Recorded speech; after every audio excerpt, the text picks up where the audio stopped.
Okay. Let's see. Absolutely. Hey, I can see myself. That I don't have to make my bed. There. Nice. I fixed the audio. We're good. Okay, cool. All right. Hello, everybody. Good to see you. Happy Sunday. And welcome to another episode of Codex Legendarium. We're very happy to see you here again. Look at that. 2 weeks in a row. Here we go. That's a record. Look at us. Yeah. Don't scare off the new players. So, before we get started, Justin, any channel announcements? Yep. If anybody wants to come to my house and smother me in my sleep, you're free to do so. Also, if you want to find all of our links, you can do that by pressing or typing in chat !links, and it'll give you the link to our link tree. linktree.ee/mimics and monstrosities, and you'll find all of our stuff. Patreon, Twitter, Facebook, YouTube, Twitch. Tiltify, where we raise money for Color of Change.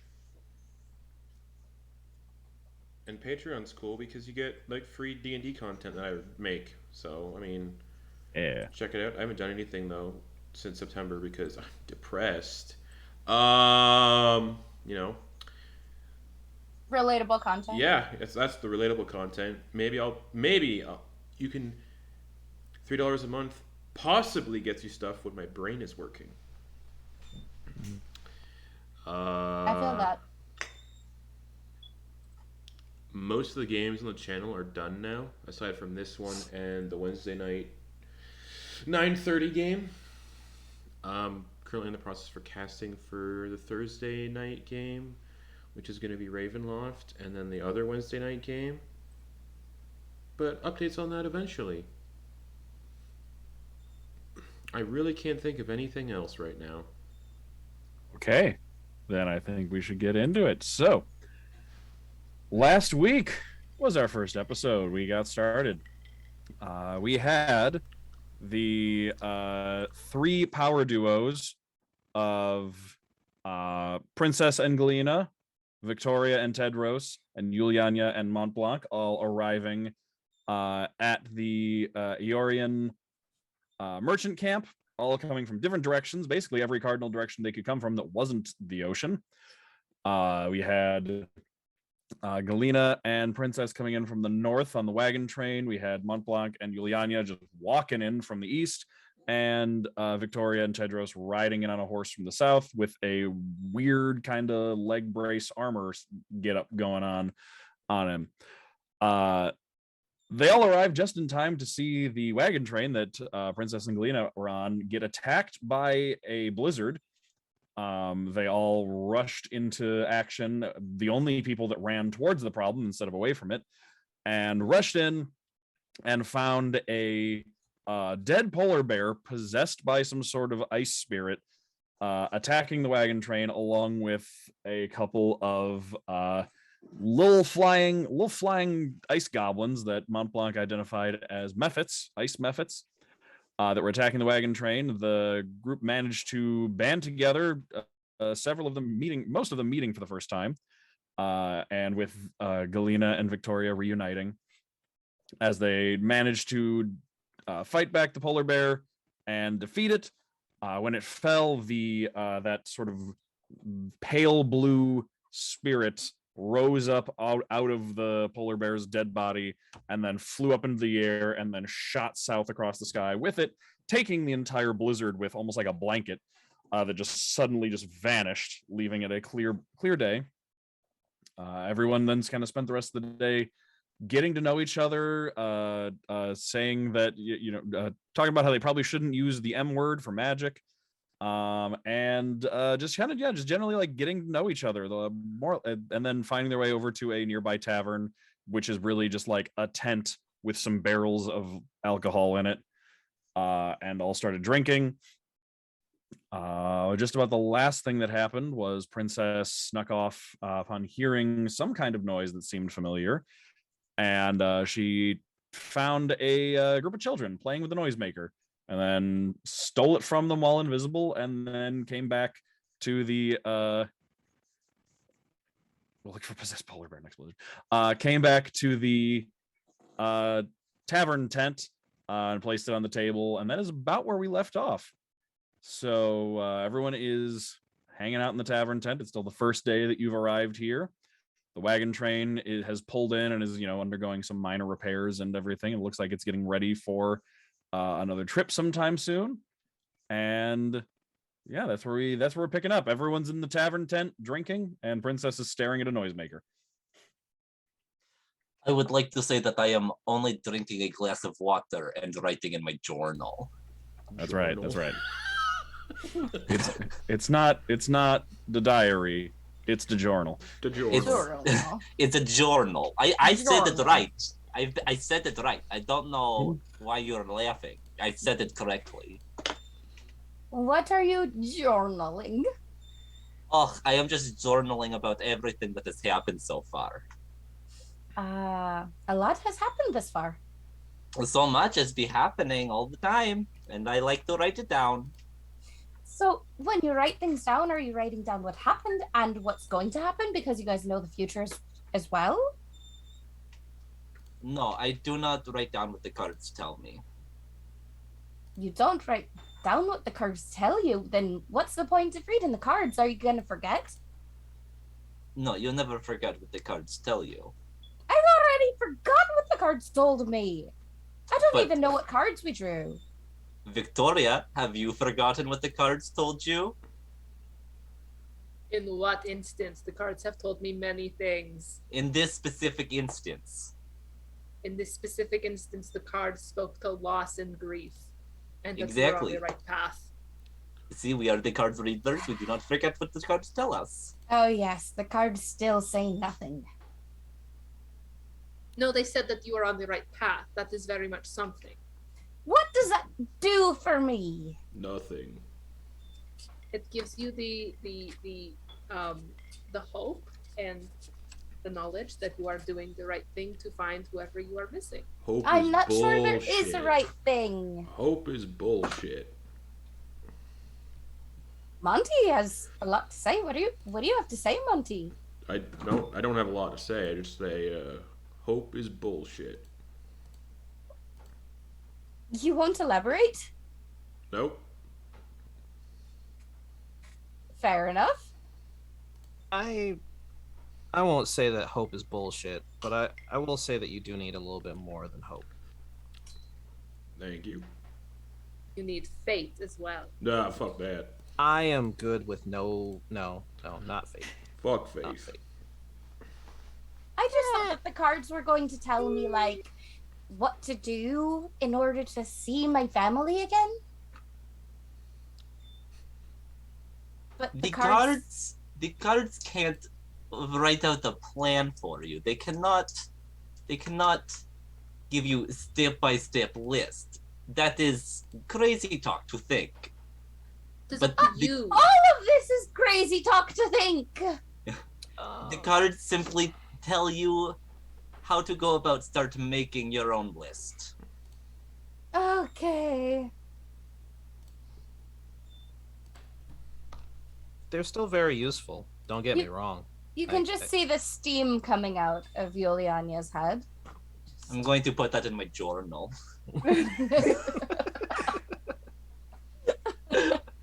Yeah, during this conversation, Princess has just had her own journal open, sort of like sketching out a picture of this crank and like looking through her own notes. Yeah, she's like in her own little world, like kind of like zoned out.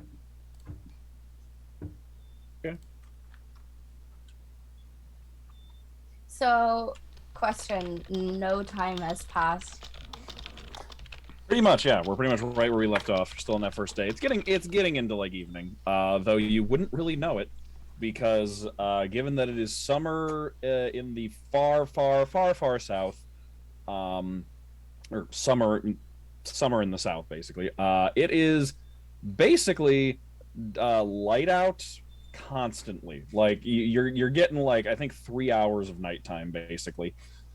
The sun, it's like you can see the sun. It like goes down, dips below the horizon, and then just comes right back up. Trying to think. Oh, yeah. Okay. I'm sorry. Galina, remind me Mm. again what your mission exactly is here. Oh, yes. Uncle Bliam has sent Victoria and myself to come and inspect and try to figure out the cause of the attacks and the missing caravans. We already And did that. ideally put a stop to that. And the nature of the attack, what exactly, like, when this does that look like, the attacks, or like the what's happening with the caravan? Well, from the information I have been able to gather, it seems that there have always been attacks, though that is not so out of the ordinary. It is just recently they have been escalating pretty severely in amount of attacks, and the deadly nature of the attack has been increasing as well. Though it seems that it's really just along the coast. Okay. So this device, she's going to point, like, hold her hand over the device. There's only a handful of these in the entire world, and even fewer amount of people who know how to use them. The man that I am looking for should have this in his possession, but I found children playing with this by the docks, meaning I don't know what that means. I don't think he would leave this willingly, voluntarily, certainly not with children. This device is used to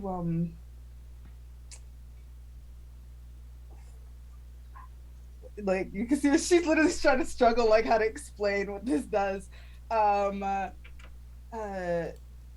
It's used to I guess hunt and collect monsters and train them. Whatever is attacking or disrupting your caravans, I think might be what he was looking for. So, Ooh, can I see? Can you see the very unique device that only a few people, that only... Don't break it. And she, like, hands over the device. She's just gonna start spinning it. And then she's gonna reach over and grab the crate and stop it. It looks fun. I don't know if he has found a monster and trained them with it yet. So let's not crank the crank. Or well, I can see why children would want to play with it. Yes. It seems very fun. Then she's gonna take the crank back and put it away. She's not gonna have it on the table anymore. Yeah. I don't know what that means, other than I have to verify that this man is dead. That's all I know. So wherever, I think, whatever you're searching for, I think it probably would be in the same place. The answers. Well, we already know that the bear and those ass things were responsible for at least part of the caravan attacks. So. Yeah. And I Yes, saw our a spirit. caravan was actually attacked twice. We were also attacked by the griffin. Yes. Though Caravan. that attack. Now? Yes, we were attacked by a griffin. Very easily handled, of course. But if I recall, it seemed less of a coordinated attack like the bear, and more of a just starving creature desperate for some kind of meal, Yeah, that's pretty taking on something much larger than itself. That's pretty common. As I was saying, the bear thing, there was the spirit that flew out of it and flew off. So. And that went south? Fuck, Over the sea? I don't think it went over the sea. No. Well, It's it went hard to over. say. Viktoria and Tedros would be aware that it went over.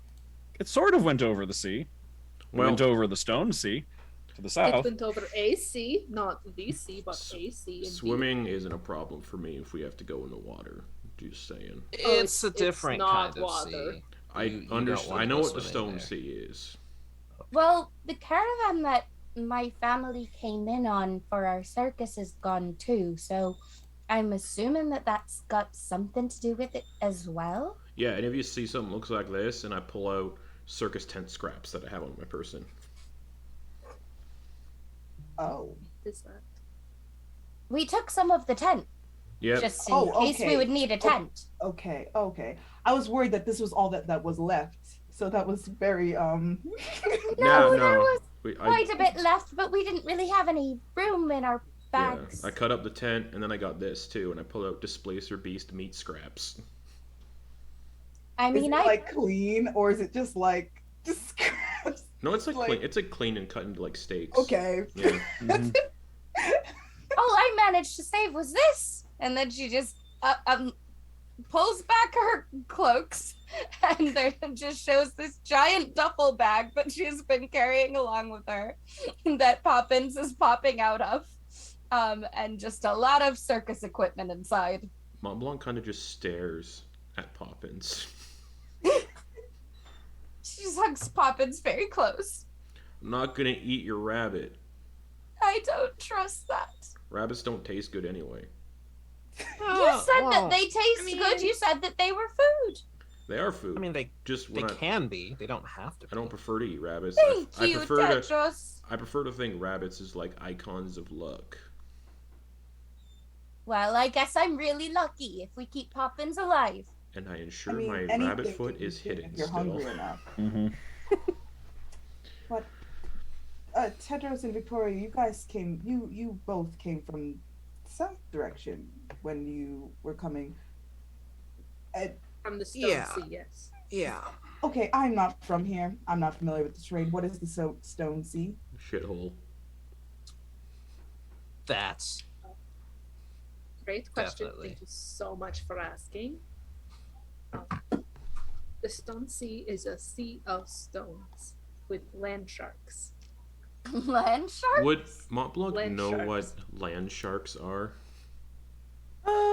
You might. It depends on what they mean. There's like you're like, there's a few things land shark could mean, but Justin has an idea. I know Justin. I want to does. know if Montblanc has an idea. Possibly. You have a few possibilities of what that could be. Okay, cool. Okay, that just gave me more questions. It's a but- it's a cold desert composed of thin shale-like rock shards. Oh, that sounds exactly where fate would bring me, my unfortunate soul to, wouldn't it? I imagine it probably wasn't like that constantly. There are some ruins in the area, and I imagine that they would not have set up there originally if it was like that at the time that the ruins were created. I just don't know what state anything is in. Shit. Yes, but I was hoping I'd be able to get a peek, but I might pass on this one. what about if they had the thing like that? God, what was her name? The flying one, the one that was flying. If they Well, had that kind of technology back then it'd be a great place to set up because it would be so safe. well, it's safe until you step out. But they had the flying, so they would not be stepping out; they would be flying out. I don't want to go flying. You don't That like would be you're flying? inconvenient. No, I love flying. You know, it's kind of hard to remain inconspicuous if you're flying about. Thank you. Yeah, that's the point. No. Great exposure for my troop. We do not. Oh, I do not want to be exposed to anyone. Why not? Because drawing attention to yourself, especially in our predicament where it seems like we're the only, well, I think, and Tedros says this loudly enough for hopefully the barkeep to hear, that whatever people thought they saw must have been some sort of trick of the snow and the light during the blizzard. I agree. Oh yeah, the snow and this light. And then lights up Poppins. I have something that I feel like I must say. All right. My name is Lady Galina of the 5-Star Chalice. I am a noblewoman from the Emperor of Aeor, where me and my gifts are known. Standing beside me, there is simply no way to be inconspicuous. Great. Then I will stand beside someone else. And Hide beside behind me, my hat. I'll just stand beside Tedros. I'll stand beside you, Lady Galina. It's a hassle, is all I'm saying. Exactly.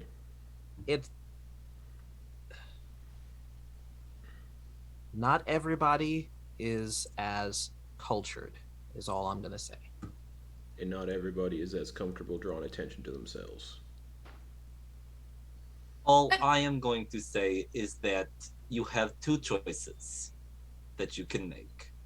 The first is to live in fear and to diminish yourself and the gifts that you have in a desperate attempt to appear normal and live in a world that will never truly accept you. The second is to accept your power for what it is and make your mark on the world. It's not my powers that I'm trying to conceal. But exposure gets you money. I don't need money. I do. Well, exposure isn't the same as money. Let's just be clear about that. But it gets you money. True, you should pay your artists in money, not exposure. Yes. That's right. Yes, but if I don't expose myself, then nobody knows that I have a troop to expose. I mean, I guess I don't have a troop to expose because I don't know where my troop is. But that's beside the point. We're going to get my troop back, and by then I will need to expose myself.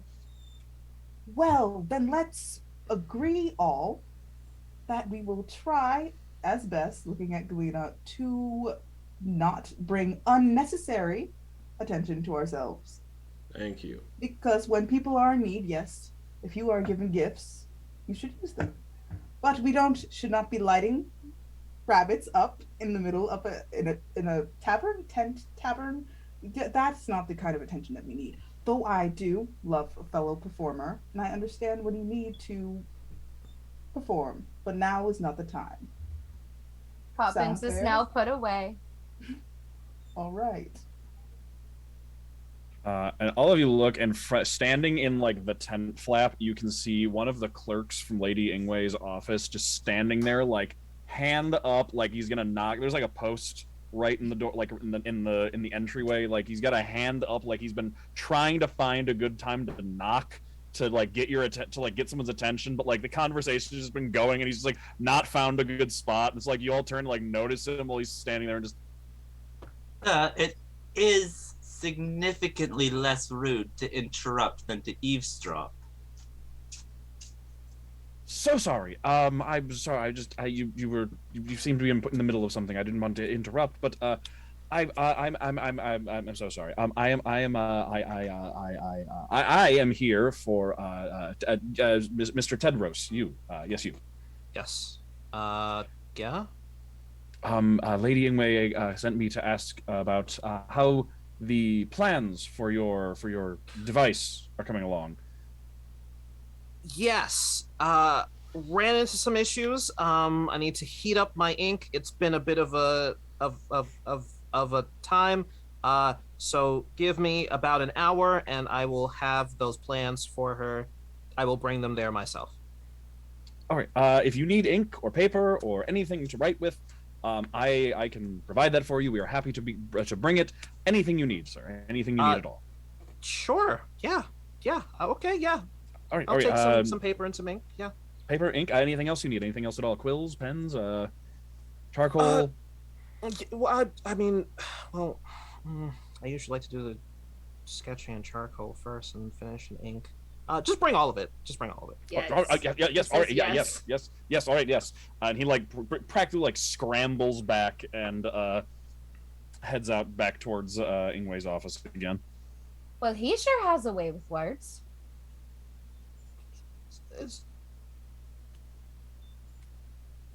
Did he say Lady Ingway? What? Did he? Maybe. I don't know. Who's Lady Ingway? Who's Lady Ingway? Well, I don't know, but if she is a lady, she should have introduced herself to me as such. Is simply the polite and correct Aeorian tradition. She told you her full name, right? All I got was Ingwe.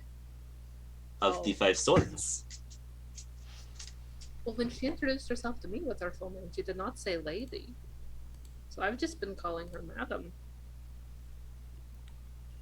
Interesting. Who is Madame Ingwe? The transport minister. Oh. Though actually, that is a very good segue, Princess. I asked this Madame Ingwe if any new people that she did not recognize have come through recently, which means either these children managed to find this device without the person you're looking for ever stepping into town, or she lied, or the person you're looking for is somebody that she recognizes and would not consider new to town.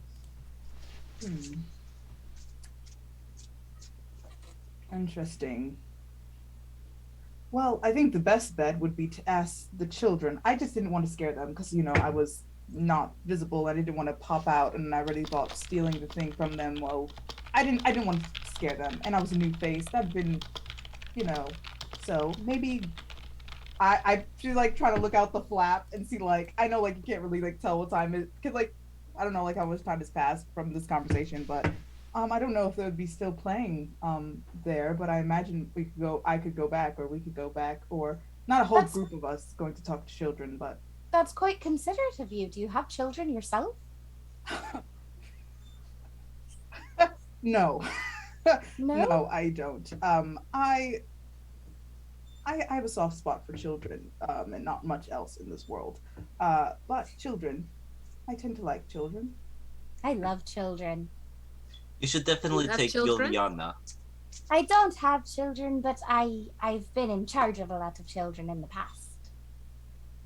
Well, if you would like to come, maybe to find the children and ask them a few questions. I don't know if Yes. anyone else would like to come. Sure, I'll talk to the children. All right. Then she look around if anyone else wants to go, and she starts getting up. Nope. Yulianya follows. I still have to finish compiling all of this data. In Yeah. your journal?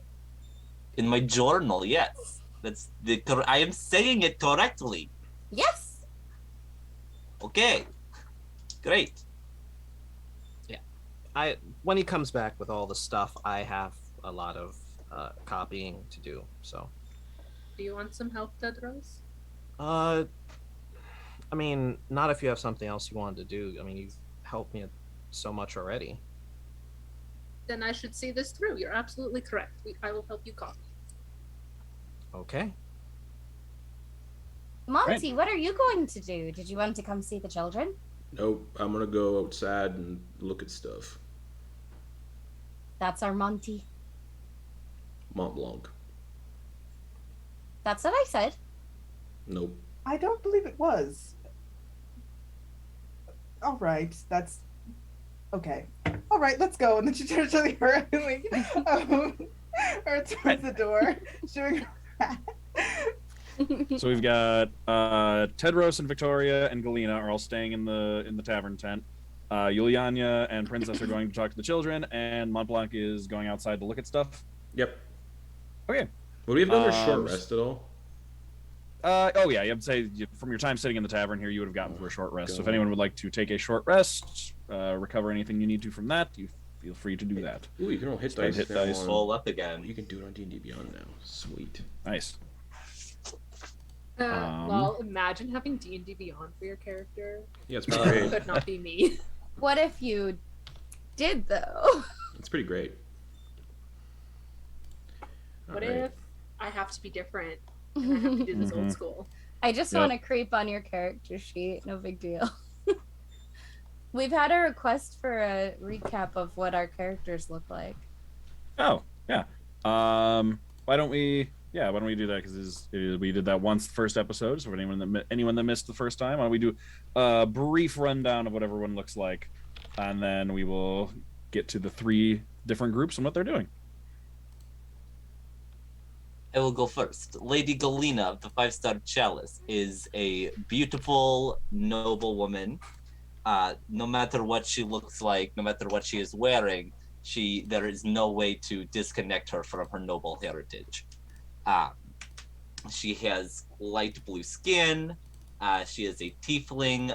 Her horns look more like deer antlers and flow backwards behind her head, which kind of like keeps her hair from getting too crazy, because when she moves around, it also moves in a very Eris from Sinbad kind of way. Her eyes, they lack pupils, and they are just a smattering of different like Caribbean beach blues. She exclusively wears different blues. She is most comfortable in a very sheer dress. She has a full body tattoo starting from her like foot, wrapping around her leg, up across her stomach and torso, and ending right around here under the collarbone of just like a massive sea serpent. And she carries a truly ridiculously large shield that seems to be made out of glass.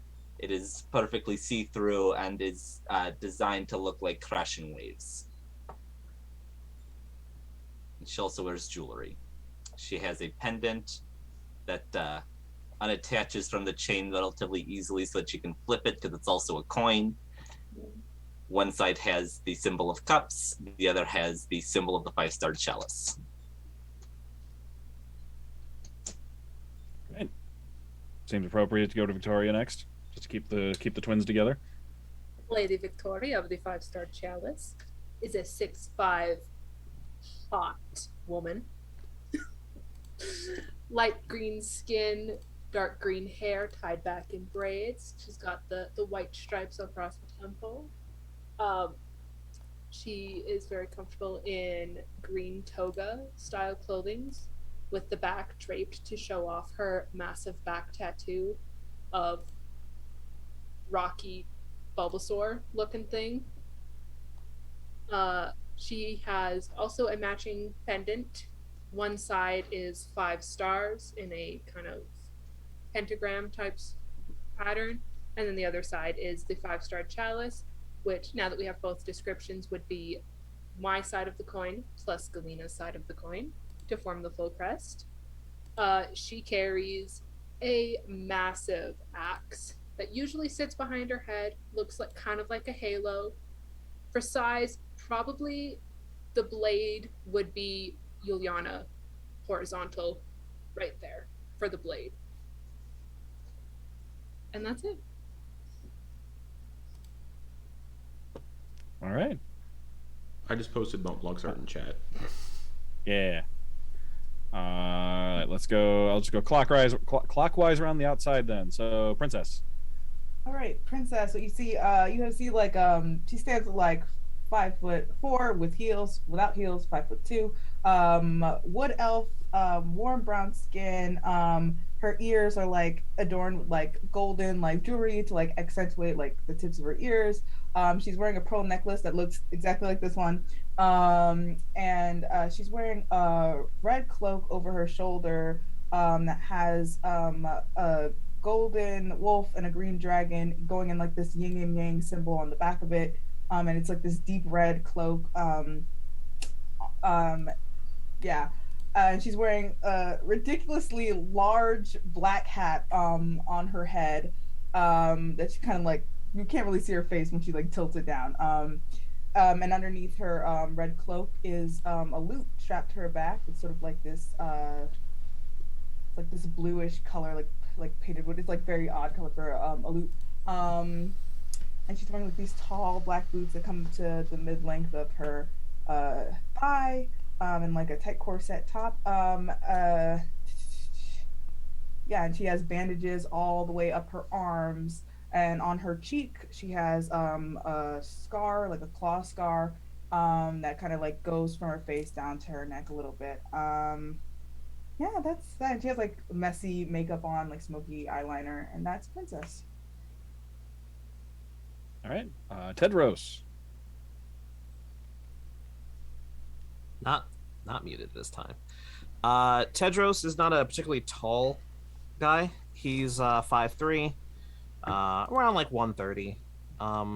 He has dark skin with black hair, in dreadlocks, and brown eyes. Usually has a pointed goatee and a mustache. Doesn't wear a lot in terms of jewelry, except for a small round amulet with a image of an owl with its wings outstretched and the head replaced with a full moon. He has a couple of green and blue beads in some of his locks, but other than that, is pretty low key. Has weather appropriate clothing on right now. Certainly not doing anything ostentatious at all. Looks a lot like most of the other people who are here. He's definitely trying to blend in. And then Montblanc, you posted your picture in the chat. So Yeah, but I anything you forgot. wanted to I add? forgot links are fucked up in chat. I have links disabled in chat, so people can't actually look. Oh, at okay. them. Because that's how you get spam and shit. Montblanc is a half orc who stands 6'6", pale gray skin, undercut hairstyle, kind of shaved on the sides, with a small ponytail at the back. His hair is like shock white, with a white short beard, styled into like the old-timey bartender style that he maintains with pine-smelling oils. Amber-colored eyes, one covered in an eye patch. The right eye has a wolf-like appearance that glows in the dim light and in the dark. Lower tusks aren't too big, but noticeable. Platinum septum piercing, because septum piercings make you hot. T. I have I'm one thinking and about Snaps. getting one. Snaps. I'm thinking about getting one. He's more of a lean, muscular build. Wears a blue naval officer's coat. He keeps his sleeves rolled up to the elbows. It's kind of worn. White cotton shirt under the coat. Black trousers, knee-high black leather buccaneer boots. Wolf hide fur cloak clasped to his back with like a wolf head kind of resting on his one shoulder. The cloak drags on the ground, so it's a bit worn. His left ear is mangled and missing like the top half chunk. Claw marks that have scarred down the right side of his neck down to his breastbone. Wears a necklace around his neck that's just a basic string that runs through a platinum coin. Right arm is covered in a sleeve tattoo of kraken tentacles that run from shoulder to wrist, and they kind of move and writhe when he uses his warlock spells. His left arm is covered in intricate series of scars and missing the last two fingers on his left hand. And he keeps a thick iron chain covered in spikes slung around his shoulders that at the end of the chain sits a really nasty looking ship anchor. And the spikes on the anchor are rusted from blood. Oh, that's a new detail. Yeah, I forgot to mention that. That's a different layer too. I forgot to mention that last time. Yeah, the spikes on the anchor that run along the chain are rusted from blood. I forgot to mention that last time. Noted. Victoria's just like, you should take better care of your weapons. Yeah. As she's like polishing her ass. Just looks Longevity. contempt. Just contempt grows on his face. Oh no. Longevity of weapon is important. You have to clean it, respect it. It's love not it. dirty. It's from something else. It is rusted, which means it is weak. It's a protective grime. Montblanc just leaves. Oh no. Before we get into the stuff, we still have Yulianya, real quick. Yulianya is a 4'11" halfling tiefling combo. She is brown skin with green hair that is about like a sort of shoulder length bob, but then a long prehensile braid down the back that she uses to hold things or fight or basically just another appendage. She's got horns that are the same brown tone as her skin. However, one of them is cracked off. One of them spirals up and back, and the other is cracked off. And inside is the same blue color as her eyes. Her eyes are entirely blue, so no pupils, but they do have a little bit of a cloudy blackness when she's angry around the edges, and then if she is really excited or powering up, then they turn sort of golden around the edges. and she is let me see. Oh, she's wearing like 15 cloaks just cobbled together on top of each other, and underneath is wearing a gymnast leotard in blue with a like sort of mesh and lace collar and feathers at the top, also blue, and then your basic like black leather boots, and she has a giant you now know she has a giant duffel bag of circus things, a rabbit, various clothing items, and other personal belongings. I think that's about it. All right, so that's everybody. So we'll start with the people who are staying in the tent tavern. It's Galina, you're just writing away in your journal. I said it correctly. It's a journal. Yes. Galina, who are you arguing with? And then like a few minutes later, like just after everybody else leaves, that same guy from the office comes running back with just like a box of office supplies, basically. Warmed up ink, multiple quills, ink pens, charcoal, paper, parchment, vellum, and like the whole box is also like a writing lap desk, basically, that has like little slots for an inkwell to sit in and everything, so it doesn't tip over while you're using it. And he comes in. Oh, all right. Will this all do? Will this all work for you? Oh yeah, that'll be fantastic. Thank you very, very much. Yeah, no, this is perfect. Just Excellent. give me like an hour or two, and I think I should be done with everything. If I were to assist you, would you be able to get it done quicker? I think I have a pretty capable assistant. Oh, all right. If a second assistant would be helpful, though, just let me know and I can do anything you need. Well, there isn't going to be a lot of. Yeah, We're sure. fine. Why not? Yeah. Thank you. Okay, so we're fine. We're fine. Yes. All right. I'll just wait in the corner until you're done. Oh, okay. You don't have to do that. You can go be free. Do what you want. I was told to make sure just as soon as the designs were done, I should obtain them and bring them back. So I'll just wait over here. What is going on with the designs? Well, What? I don't know if you saw the horse we came in on, but it was and he goes into a very long, detailed description of it, and he's like sketching and talking as he explains the different parts, pointing out the places where Viktoria suggested like a change here and a change there, and obviously the idea for using the stoving instead of traditional metal. And there are some adjustments that Tedros suggested as well, like places where he's like, well, you might be able to actually save metal by, using lengths of, hide or, leathers in certain places to cut down on the weight, allow more mobility, so on and so forth. So he gives in the updated designs, spends as much time. He'll probably stick with doing mostly the sketching himself, but he'll allow Viktoria to work on like a lot of the copying, since it's all in common, so it's real easy to just do that. And how much are you selling the designs for? That's a good question. You haven't settled on the price yet? I haven't settled on a price yet, no. I'm so sorry, young man, but until the price has been settled, I'm afraid you will not be able to obtain any of the schematics. It is simple trading etiquette. I was told by Madame Ingwe that an agreement had already been made yesterday that the design would be obtained in exchange for the materials and the lending of the horse in order to test the design. No, that's not our deal.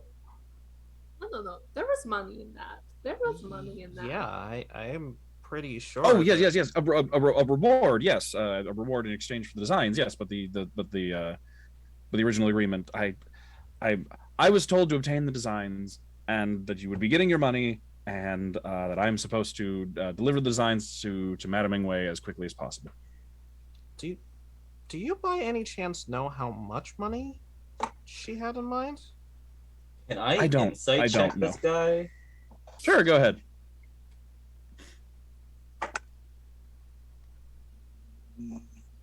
13.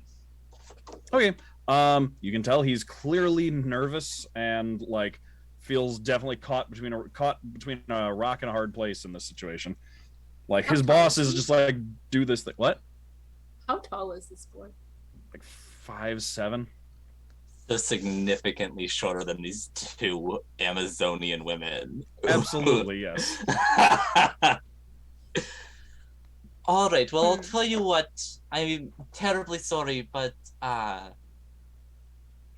think we'll have to speak to Madame Ingwei. Well, but tell you what, their designs, they're done. Yes. Yeah. I mean, Well, yeah. then let's all walk together. Why don't we? Yeah. Okay. Sure. Okay. So you're gonna go walk over to bring the completed designs over to Ingwei's office. Yes. Yeah. Okay. All right. Yeah, then you can yeah, he's like okay, yeah, sure. Yes. That's perfectly fine. Let's go do that then. Yeah. Wonderful. Thank you. Right this way. And yeah, you can he'll Just scurry out of the over him as we're walking behind him. Scurries out of the tent and yeah, leads you back over to her office where she's still sitting at her desk and you know, going through some paperwork and some things. You can see a couple of other people, for like workers from the camp, are around that she's talking to, and she sees you come in. Just welcome. Is there something I can help you with? Oh, yes, I'm so sorry to interrupt. It just seems to me that the parameters of the contract for the schematics for the horse armor were not made clear enough to Tedros and my sister Viktoria. And so we just needed to clear anything up before we could continue with the exchange. You understand, of course.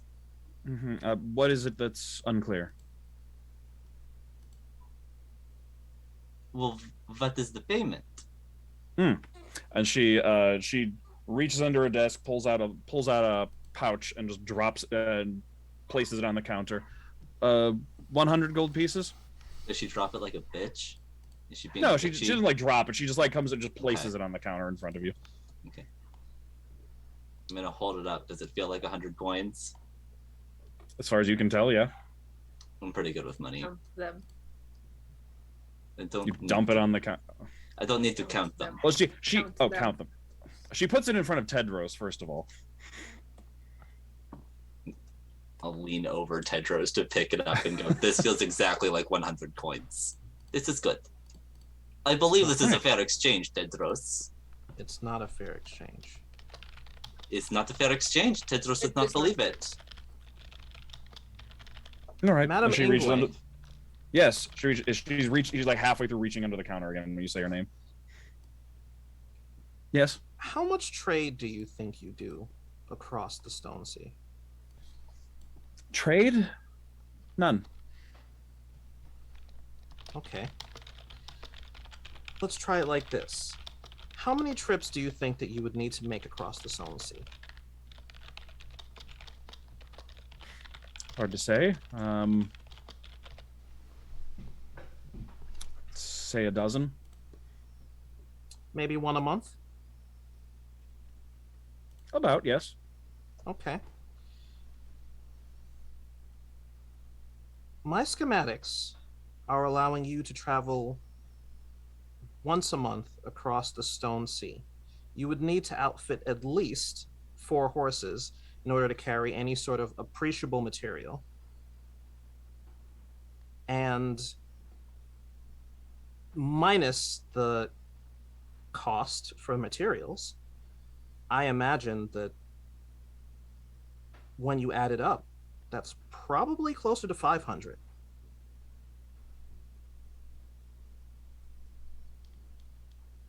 She thinks for a moment. And then her hand continues moving. Second pouch. Third pouch.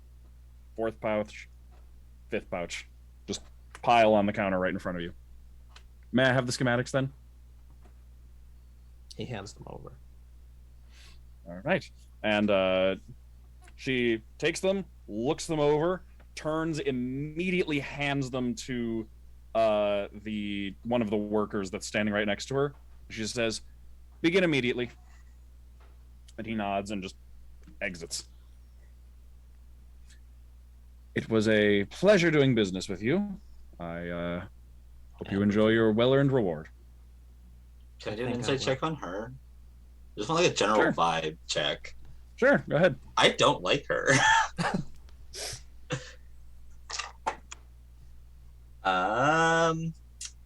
What's my insight? I wish I was here to vibe check her. Dirty 20. Oh, okay. She is in a hurry with this, if that didn't come across yet. She is in a hurry, wants these designs, and doesn't give a... She was basically just like, oh, you said a number, fine, that. I do not care. Like, whatever it takes to get this done. Okay. What is so interesting across the Stone Sea? I've never been. There is an excavation site across the Stone Sea. Real quick, would like to point out, she says that, yeah, Viktoria and Tedros, no one was willing to admit that like 3 days ago. Like, you could not get anyone to talk about it. She's just like, oh yeah, it's this. Is it because of me? You don't know. That's right. I just got the information handed to me. Oh, do you know which ancient civilization it's from? I'm not an expert in such things, so I can't say for sure. I Interesting. haven't been to see it myself. And that is south, correct? Mm-hmm. Would I be stepping on the toes of the 5 swords? She says with much more confidence as I look at my notes. It is 5 Swords sister, yes. Would I be stepping on the feet of the 5 swords if I were to go and take a look? No, you wouldn't be. The only wonderful. person. Well, you would be. It's actually the house. The person in charge of the excavation is actually of the House of the Bladed Scepter. What do I know about the House of the Bladed Scepter? They are actually they're a relatively small, they're a small region that is like all of their nobles are incredibly social climbing. They are scrambling for power and money and influence. Like, that is very well known. Like, they're scrambling so much that they perhaps wouldn't be above doing some underhanded sneaky shit. It's one of those things where, no one will say that publicly, no one will say that out loud, but like, that is certainly the vibe. Interesting. Well, again, I apologize so much for interrupting. It really was not what we wanted to do, but you understand trade. Of course. We will leave you to your work now, Madame Ingwei. Thank you so much. Of course. And as you're leaving, actually, she says, "Let me get the door for you." She comes out from behind her counter and goes up and puts a hand on the tent flap that leads outside, and she says, "And apologies, but your calculations were a bit off, Mr. Tedros. 4 horses a month would certainly allow us to bring appreciable goods, but..." And she pulls back the curtain pulls back the flap, and you can see like every available hand in the camp and everyone who came in on the wagon train is in the process of tearing down every bit of metal they have, and like every bit of like leather, and like they're pulling like belts off of like their clothes to like build these things. And she says, "But a team of 60 elk takes a bit more material to provide for. At least this way we don't have to worry about bringing spares. Thank you very much for your Hand goes to contribution. her axe, waiting for the go-ahead. Galina laughs, like just fucking cackles and goes, "Ugh, you played your hand very well, Ingwe. Well, we must be off. Thank you so much." Thank you for your help. Tedros And, yeah. quietly gives a bow and just turns immediately and walks away. Okay. Yeah, because you remember, Galina, you would remember that the wagon train had one of its entire like flatbeds on it was basically it's 60 elk that pull it. There's about 20 extra on there. There was just like spares, like to be kept. They were told that they were there to be like kept fresh for the trip. You never saw them switch them out. But Tedros and Viktoria would know that if you were to make the trip with a team of animals pulling it, yeah, the problem is always broken ankles. But if you just happen to have enough spares, you can brute force your way through. This way, they don't need them anymore. Viktoria is seething, and as she leaves Madame English, she's just like, and walks away. Okay, Katara. Water tribe. Water tribe. Yeah, All I right. think Galina has already said goodbye and like also knows that she does outrank this woman and doesn't have to do anything more than, well, I must be off, Mm-hmm. and has just started to walk away. Okay. All right. Then we're gonna jump over to Yulianya and Princess going to talk to some kids. So do we see a group of children when we step outside? You have to walk a little ways further, like going in the direction that Princess found them in, but yes, you can find them. Okay, well, we approach the group of children. You can see them. They're all like looking around and like digging through snow drifts and like looking under stuff and like all just very confused, just like searching around this general vicinity. You can see like a bunch of boot prints in the snow from them all having like combed over this entire area. Uh-oh, I think that they want their toy back.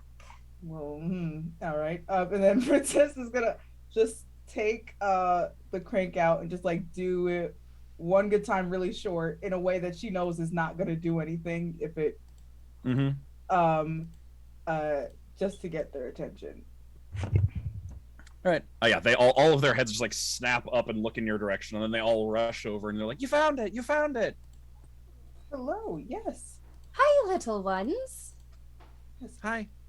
Well, I had a friend who saw this and brought it back to me, and I just wanted to know where they got it from. Whose toy is this? And they'll just kind of look around, and then they point at one of the boys who raised his hand. It's mine. It's yours. Well, where did you get it?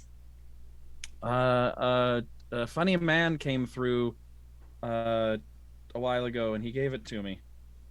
He gave it to you. Mm-hmm. Just right away with nothing in exchange. Well, he asked me to go get him. So he asked me to go pick something up for him and bring it to him. And then when he opened it, he said I was a clever boy, and then he gave it to me as a reward. What did he have you go get?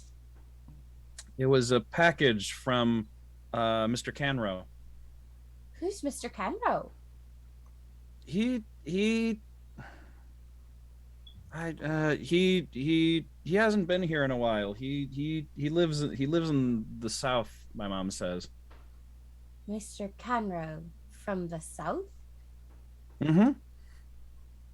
Can we do any check to see if like he seems to be hiding anything? Seems complete. I mean, I'll just tell you, he seems to be He's like, just saying everything. yeah, Alright. wide-eyed enthusiasm of a child that has no idea what he should or should not be saying. Yeah. This is why Princess likes kids. And she's gonna like just like bend down in front of him, like, you're certain he just gave this to you? Just Mm-hmm. And you don't remember what you got for him? Well, it was a package. It was wrapped up in paper, and he opened it, and it was like that. He pulled out something like that, but it was shinier. It was like nicer, and it had shiny yellow gold. It had gold on it, and it was really nice. No, when he took it out, did he use it? No. I mean, it kind of swung a little bit like it does, and it made like the clicking sound, but he didn't spin it. Okay. And then he told me, he told me, when he gave me that one, he points to the one you're holding. He said that I could play with it, but I just had to wait until the wagon train left for south again. Well, when you were playing with it, did anything strange happen? No.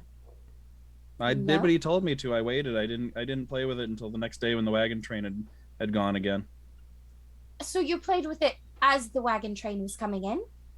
No, after it left, and he points south when he says when it left, and you can see currently the wagon train is actually, it's been moved to the southern end of the camp and is pointing south. Is that the same wagon train that was attacked? Mm-hmm. So, Princess, did this thing control the monster that attacked the train? Well, if they didn't use it prior to the train going south, I can't imagine that that's the case. Unless, when did this man? When did you meet this man? When was it? A few weeks ago, I think. Okay, then definitely not. Wait, but then you played it, and what happened afterward? Nothing. It's just a toy. Oh. All right. So you've been playing with it for a couple of weeks, and nothing has happened. Mm-hmm. Alrighty. Well, the man you were talking to, I used to work with him. I think. And this, he really shouldn't be giving this out to children. It's very dangerous. So I just want to ask you those questions, but I'm sorry if I can't give you back this toy, but I should think of response. Fuck you, kid. But how about this? And I pull out from my bag like a small little circus like thing of jacks. Ooh. What's that? A toy. And then she puts it on the ground and shows him how to play jacks. Ooh, yeah, they like gather around. You like go through and explain the rules, and like it takes them. You have to like repeat a few things. Like they want to, like one of the kids just like reaches out and grabs for it, and the other's like, "No, she's not done." And then you just like sit there and you can explain the rules to them. And they're like, "I want to play. Yeah, me first." And they're like all like clamor to try and like play the game, and they have at this point completely forgotten about the noisemaker. They played with it for a few weeks. They got their fun. At this point, they've got a new shiny thing, and they have forgotten about it entirely. We're in the clear. All right, puts it away. Mr. Canro. I don't imagine that's a name that Princess recognizes. No. Nope. Okay. Yeah, didn't think Mr. so. Canro from the south. Should we ask someone at like the bar or somewhere? Mm-hmm. Oh, I'm asking Princess. Yeah. Oh, okay. That's This kid's like, shut up and leave me Like, alone. who? I'm playing with I'm this playing new game. jacks. Excuse me. Lord. Okay. All Wait, right, can you not spell gonna- that? Canro. Canrow. Well, See, I love your spelling. It's so simple. Oh, just wait. Oh no. Yeah. So there's Yeah, a wait for there's it. a reason that Aeorian names are spelled simply. I love that. Okay. There's a few of you went over this in your session -1s, but or at least because your characters are from Aeor. Honestly, at this point, I feel very confident about immediately clocking an Aeorian name. Mm-hmm. Like when it's in its shortened form, yeah.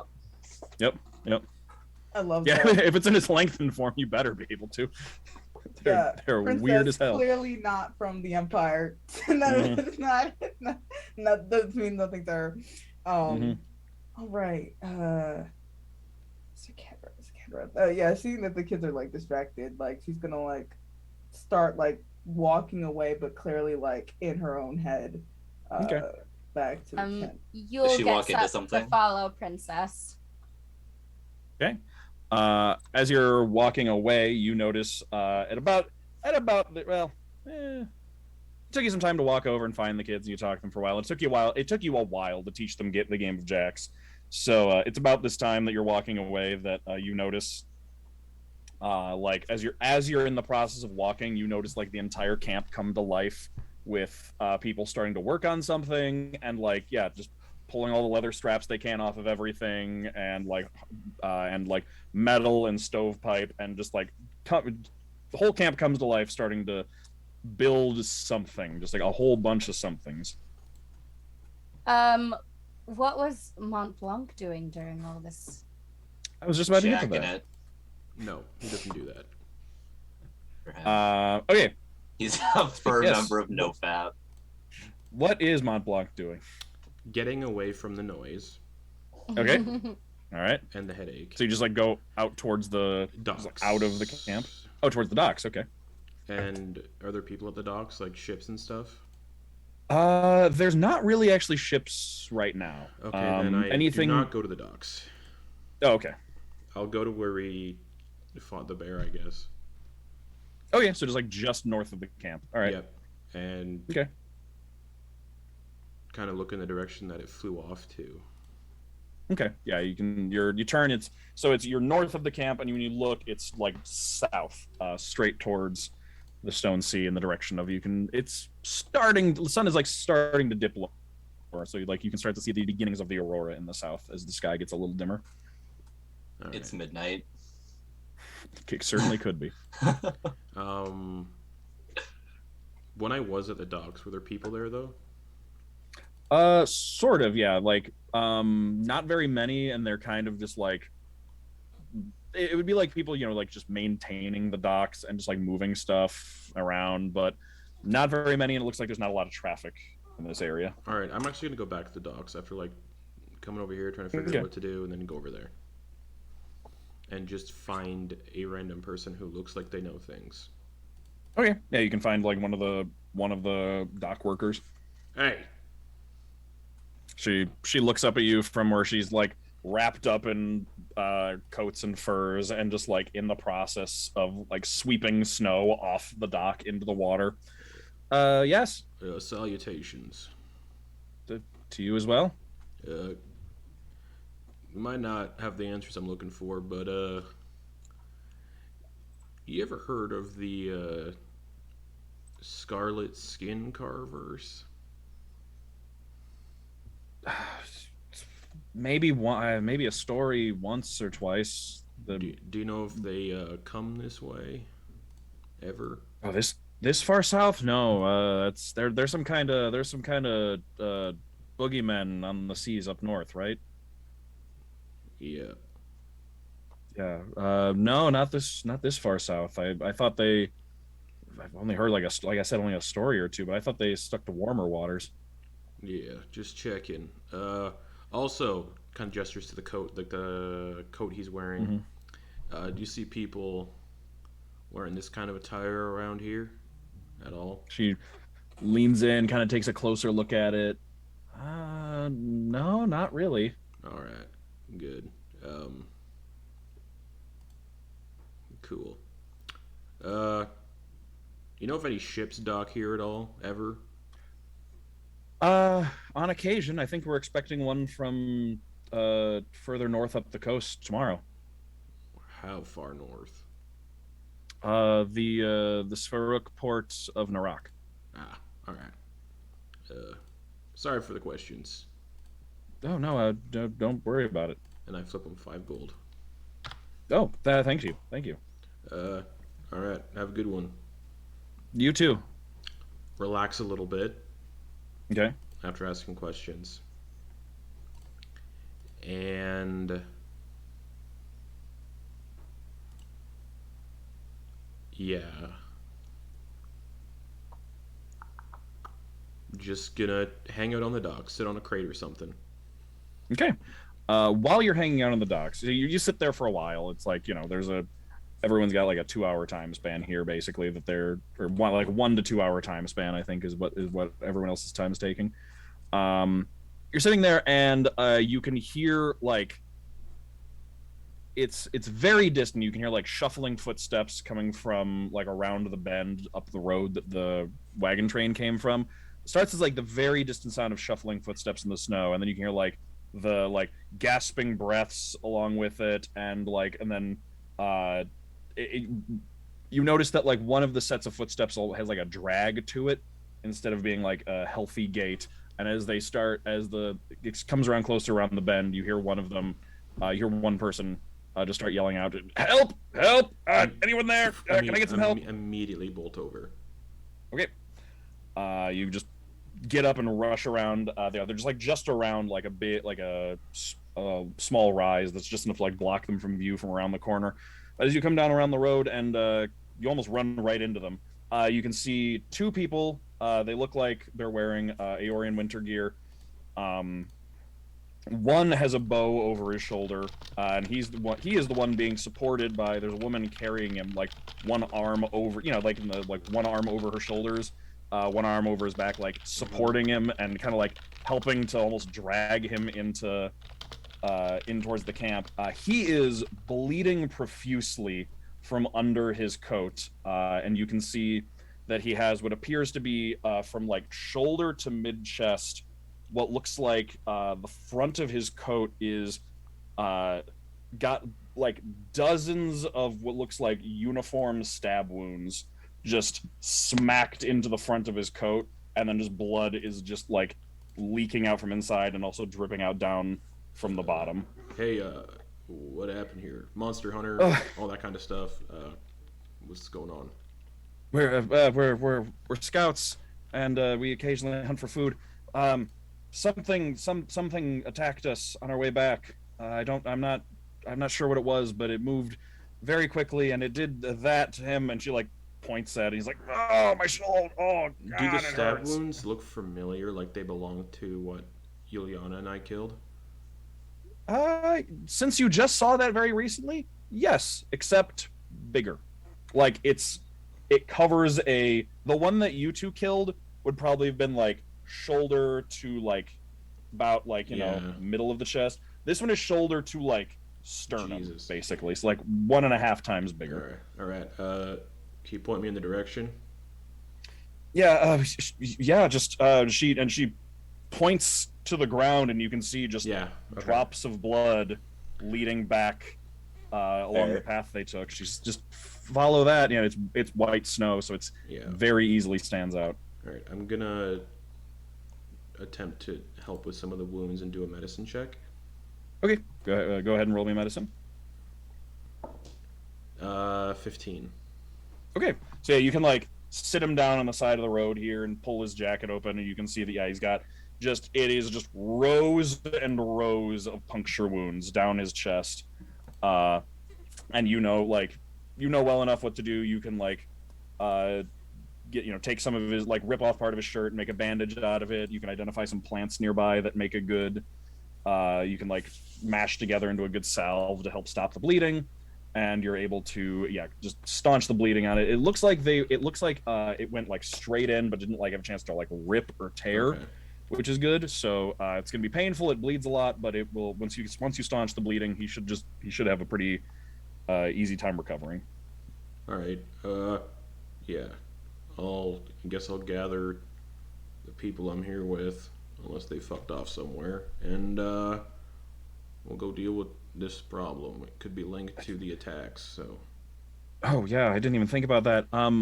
It seemed crazed, mad, feral, rabid. I don't know anything about creatures, but it lashed out the second we got anywhere near it. We were lucky we tumbled down a hill to get away from it and didn't seem willing to chase us. All right. I'll make sure everything's good here.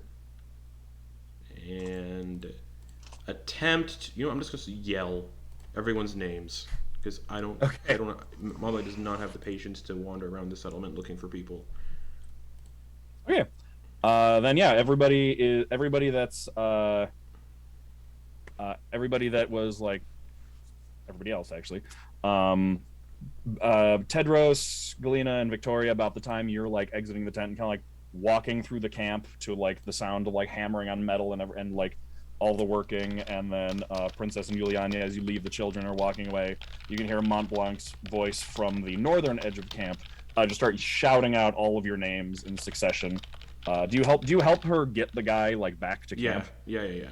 Okay, so like Montblanc is helping a woman like carry an Aeorian scout like back into camp from the north and just shouting all of your names.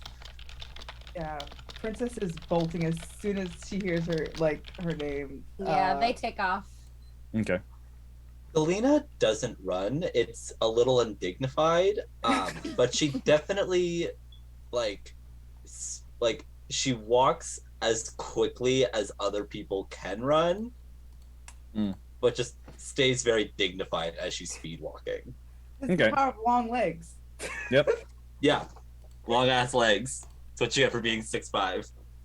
In contrast, Viktoria has her axe out and is Naruto running towards this. Naruto running, nothing. I love the idea of Viktoria Naruto running while Galina is keeping pace, just like elegantly fast walking.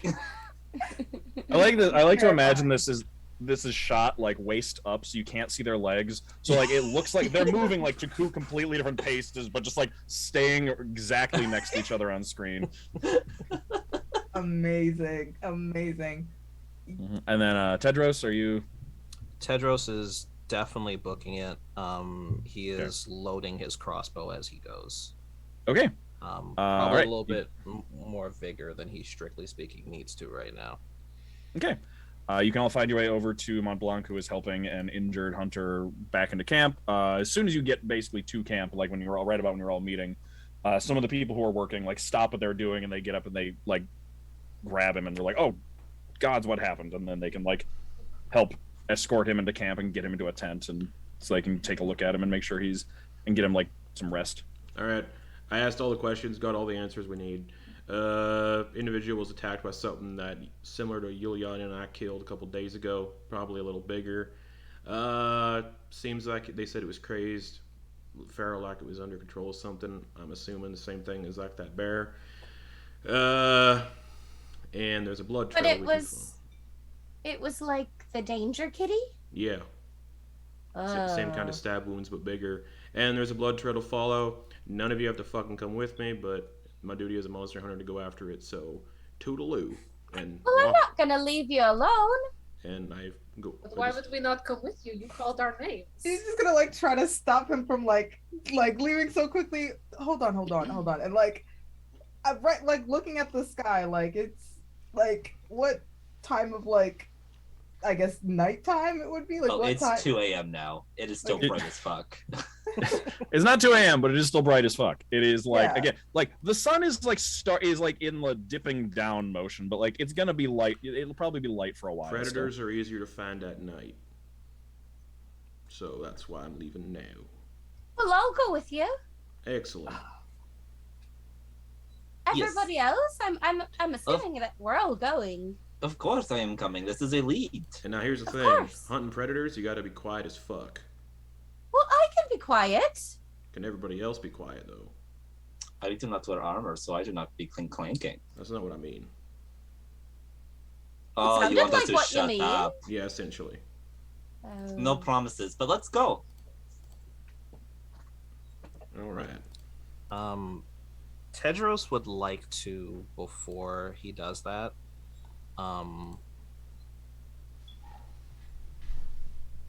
he'd like to kind of pull Viktoria to the side and say, like, I need you to come with me just for a moment.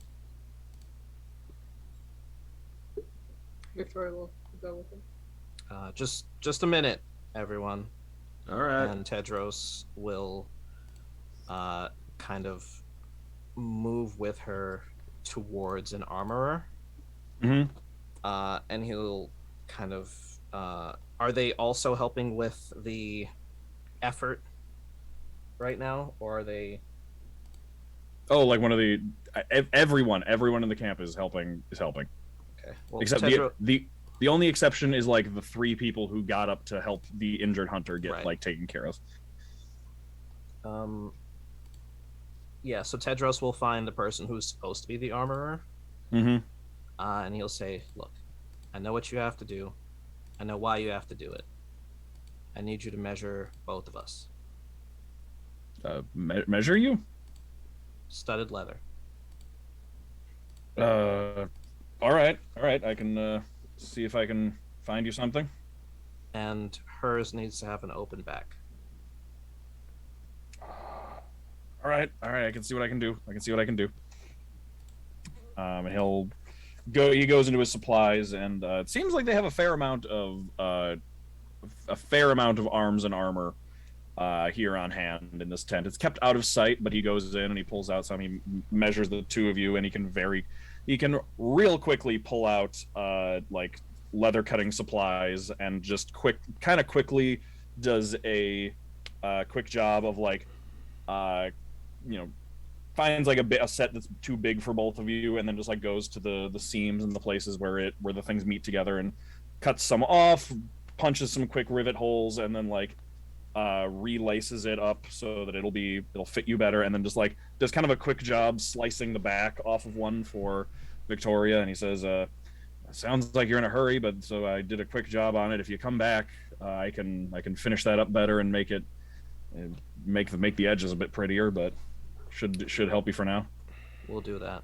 I think it's supposed to be 45 for the studded. Believe so, yes. Okay. So yeah. Tedros will give him an even 50 for each, so give him 100 gold for both of them. Thank you very much. And he'll present the larger one to Viktoria and say, because you should be protected. The sweetest thing anyone has ever done for me. All right. They're probably waiting for us, so we should, go. While they were gone, Princess is just looking at Montblanc to see if he's still in his cups. Because the last time she left him, he was pretty shit-faced. Oh, yeah. At this present moment, Yulianya pretty much as soon as they walked off, Yulianya clambered back onto her bar stool, is standing on the stool and just guzzling the remainder of her drink so that they can leave. Wait, you went back up to the tavern tent? Before, yeah. Oh, okay. Montblanc's just gonna keep walking. Montblanc, give me another Constitution saving throw, to see, because that is a good reminder, because it has not been that long. 21. Okay, you have over the intervening hours, you have sobered up to the point of it not causing you problems in combat. Yeah, of course. Nice. That brings Princess great comfort. he's like, hold on. Okay. All right, we're gonna track a monster. Come on, follow me. My background, I can handle my alcohol.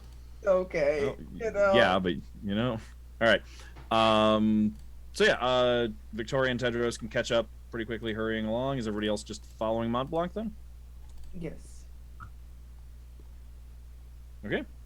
And then Montblanc, you're leading the way. Yep. Just following the blood trail. Okay, so you can get there isn't a blood trail from camp because you staunched the bleeding, but you can easily find your way back to where you found the people, and you can pick up the trail and follow it. All of you can see it. It's just regular, every few feet, just splotches of blood on the white snow, stands out like a sore thumb, and you can just follow that. It takes you follow it for a while out of camp. It takes you kind of after a few hills and some like very small groupings of trees, you're pretty much out of sight from camp at this point, and making your way further inland. And eventually you can get to the spot where the attack, you can tell the attack happened because the blood trail stops and there is the biggest like blood splatter of all, and you can even see some like splattered on a tree nearby and like scattered across the snow. Can I find any tracks to just kind of gauge how big this thing is? Yes, you can. So it's again fresh-ish snow, so it's not. You can easily see footprints in the ground, and yeah, if the paw prints of the ones that you found before were this big, Yeah. these ones are about this big. Big From here things, to okay. here. All right. Yes. Yeah, it's the same thing Yulyanya and I dealt with earlier, but a little bigger. Yeah, Oh, not like a yikes. full size category bigger, but bigger. Yep. Well, that's And, not great. Excellent. How's good everybody? How good is everybody at hiding, like in the snow and stuff? I'm very small. Excellent. I do all right. I do not do bad. You do not Certainly. do bad. All right. It would be a Um, stretch to say I'm gonna- good. I'm gonna take But- out one of the Displacer Beast meat scraps. Mm-hmm. Kind of suck on it a bit to like thaw it. Mm-hmm. It's raw. Get it all bloody Yeah. and stuff. And then just start tossing it on the ground. Okay. All right. Give me while you're doing that and like kind of looking around at this. I'll have you and Yulianya. Either of you can make me. Montblanc, you can make me your general like monster knowledge, Yeah.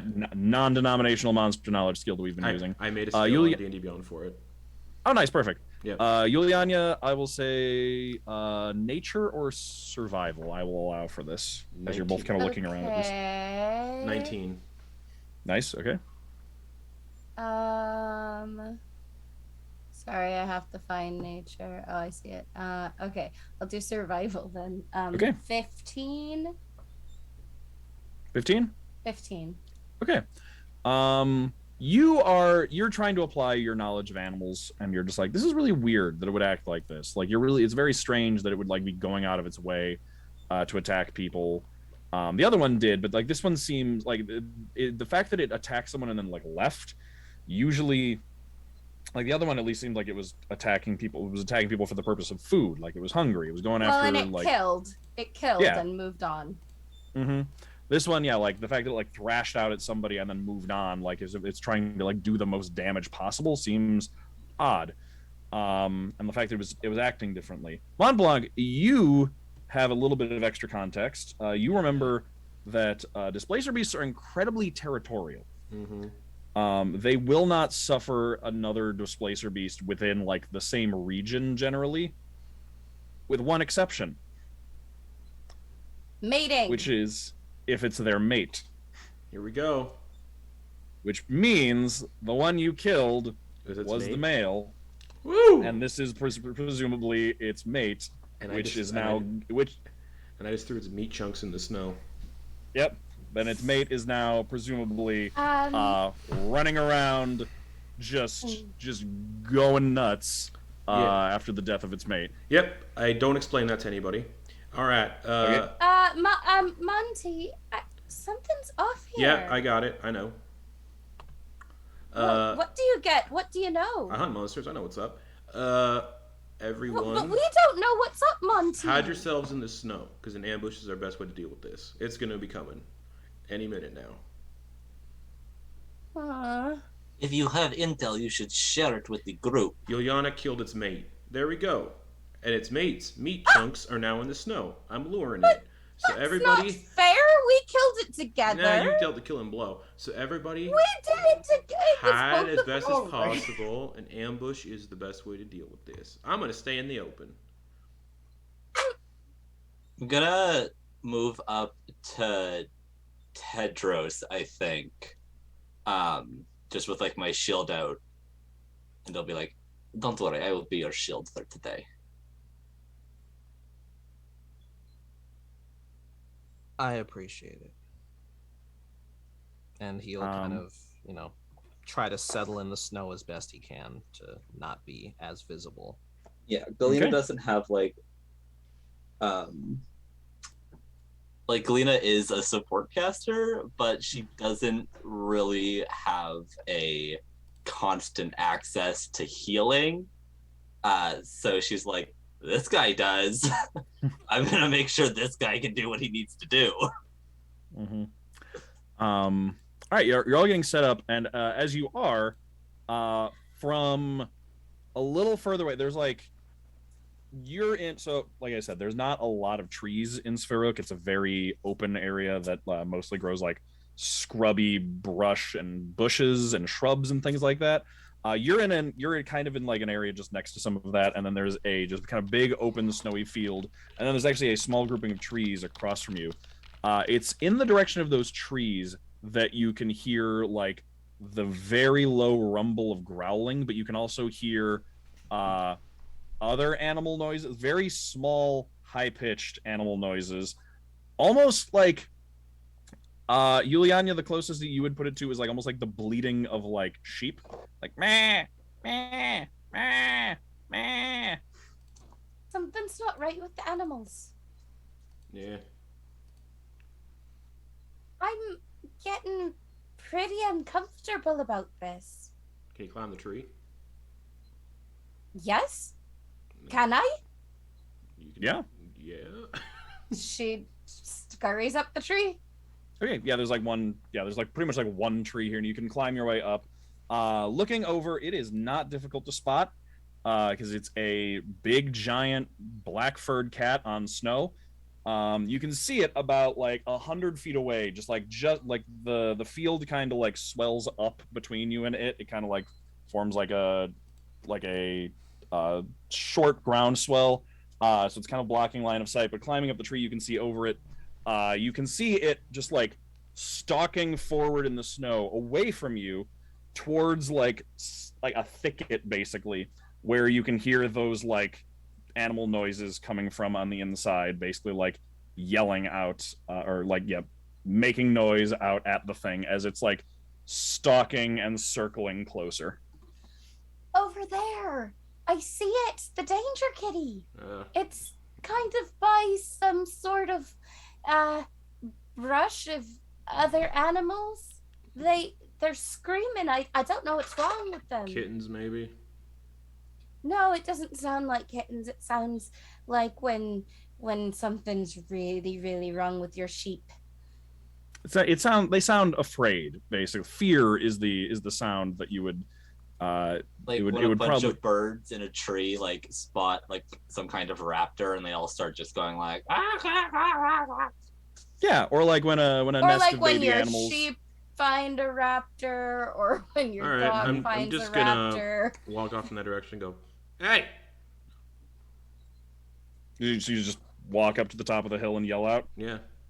Okay, so yeah, you just march your way up and you yell out, and it is you can spot it now. It's stalking closer. It is bigger, bulkier. Just like this one like bulked up for the winter and is like ready to resist the elements. The other one looked very thin. This one is big and beefy. Great. How far away is it? At this point, it'd be 50 feet away because if you go to like basically the halfway point to spot it. Tattooed arm comes And it, up.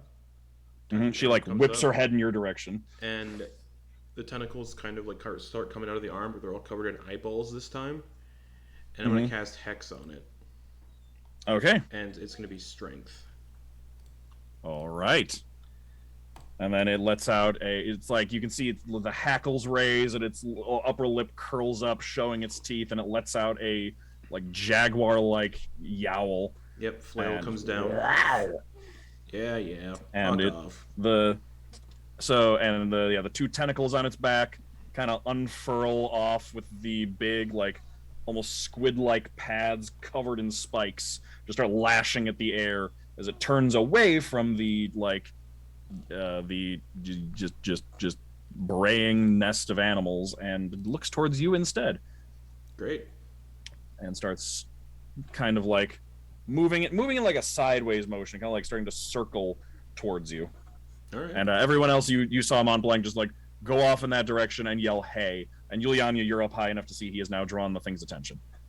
Yeah, seeing him like go off, like she's probably like right behind him, like trying like staying like lowish to the ground, kind of using him to obscure herself, like with a Mask of the Wild, like low with her Okay. like sickles out. No. Go ahead. Go ahead and roll me a stealth check then while you're doing that. All right, that is that's 15. 15. Okay. Anybody else doing something right now?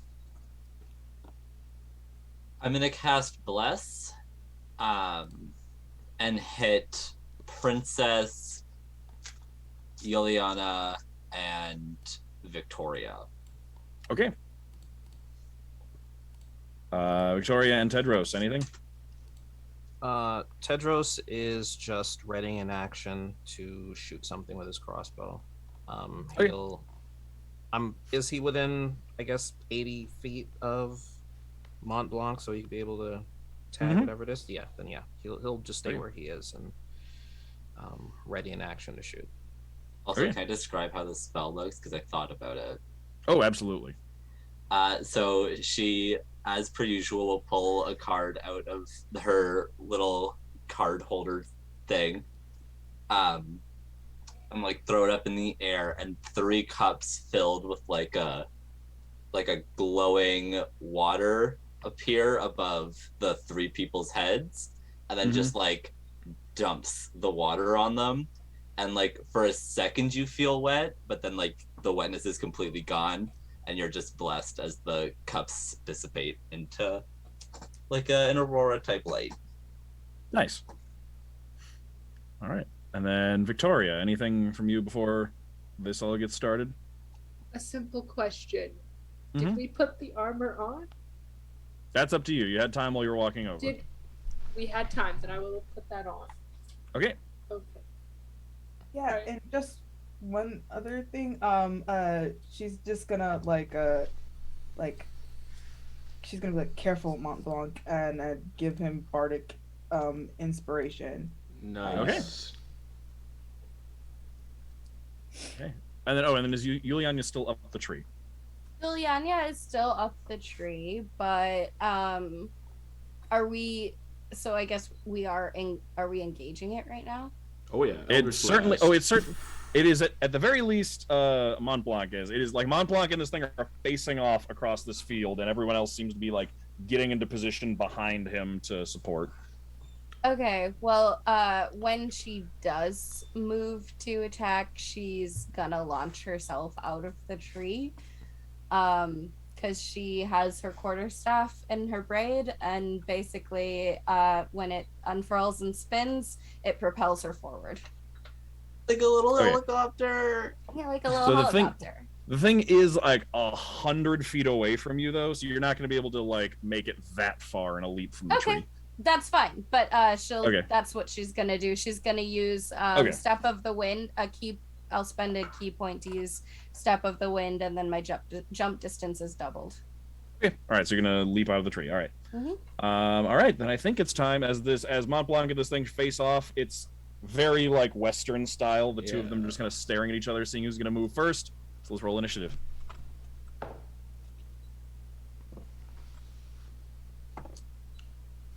Natural 20 for a 22. Oh, all right. 18. Okay. 19. Okay. 13. 14. Okay. 7. Classic. All right. All right. So this thing is like moving kind of in a sideways motion. It and Montblanc are like staring off at each other, ready to see, who's going to move first, who's going to make a mistake. Montblanc, by far, you act first. All right, cool. I'm going to move up. How far away did you say it was? 50 feet? It's currently 50 feet from you, yes. I'm moving up 20. Okay. Bonus action, I'm going to summon I'm going to like summon a fleshy red-eyed tentacle right beside it because it's a 30-foot range I can summon it to just... Okay. And then bonus action attack with a tentacle. Okay. And it's with disadvantage, right now? Because it's doing it. Yes, because it is stuff. shifting and moving and displacing, yeah. All right. Oh, and for everybody else, just describe what you're looking at.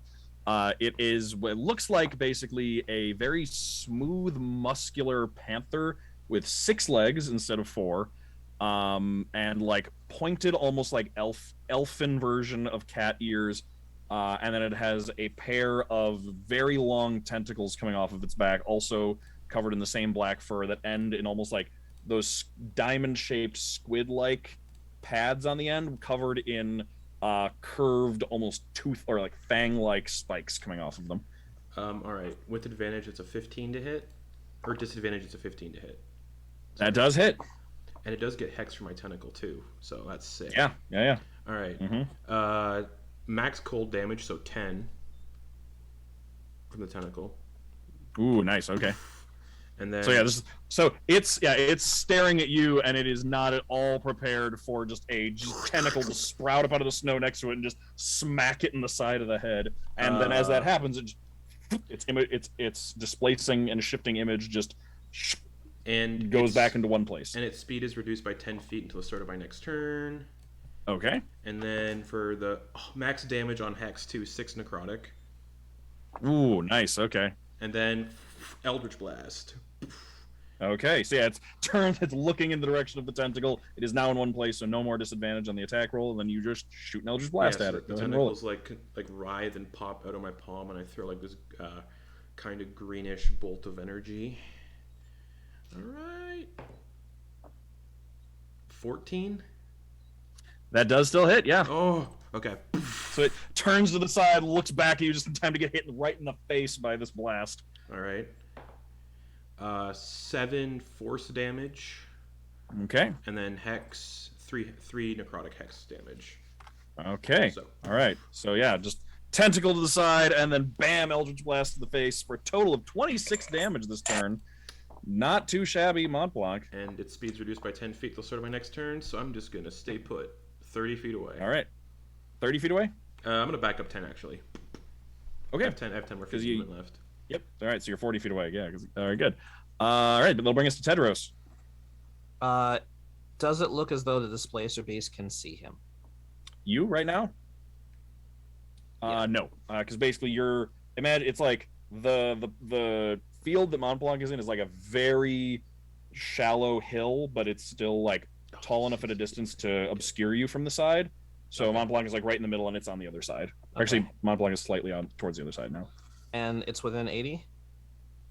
It is 100 feet away from you. Okay.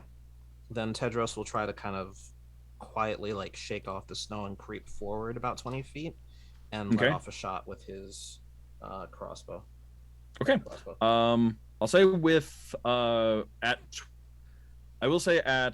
you only go 20 feet, it's going to get a little bit of cover from the hill, still kind of like being in between the two of you, but you do have advantage because it hasn't seen you yet. Okay. Yes. Okay. So, big money.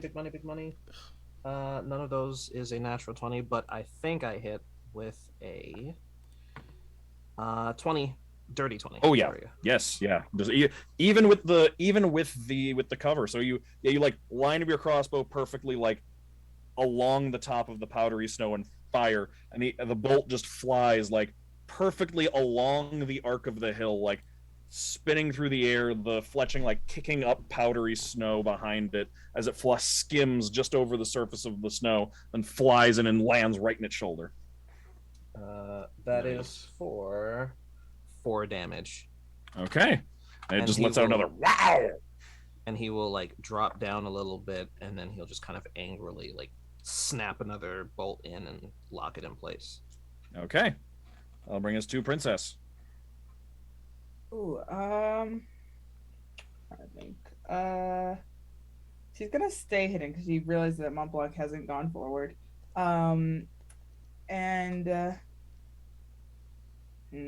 Okay. She's gonna cast True Strike at the Displacer Beast. Okay. That's at will. Yeah, so she's just gonna kind of like point, and again like those shadows that come over her and like that shoot forward But like this time it's like slowly creeping over because she's still hidden, so it's just like this slow shadows going across the snow. And she's gonna just like hold there, trying to wait to see what Montblanc does. So that's gonna be my turn for that one. Okay. Yulianya, you're up in the tree. Yep.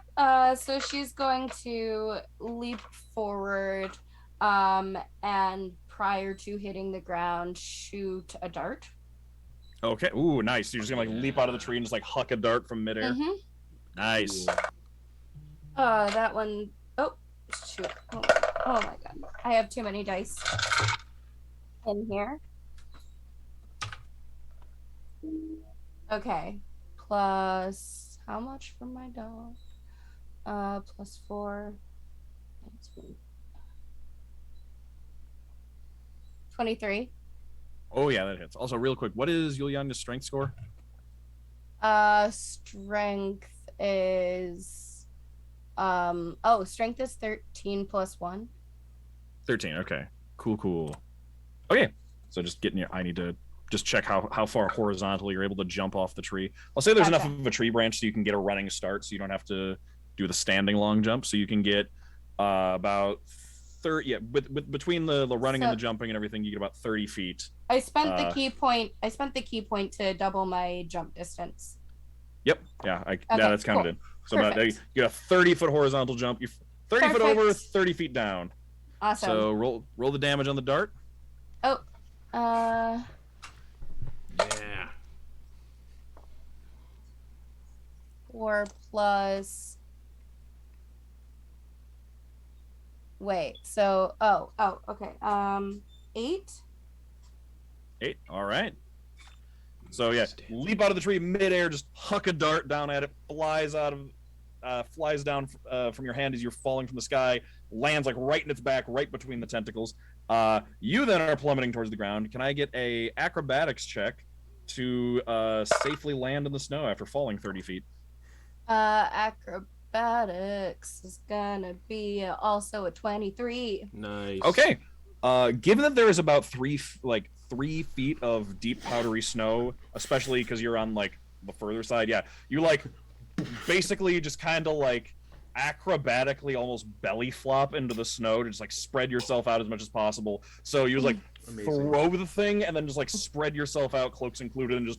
And the staff spins around to help bring me slowly to the ground. Like a fucking helicopter, like those propeller hats. Yep. Yeah, like a propeller hat. Like a propeller hat.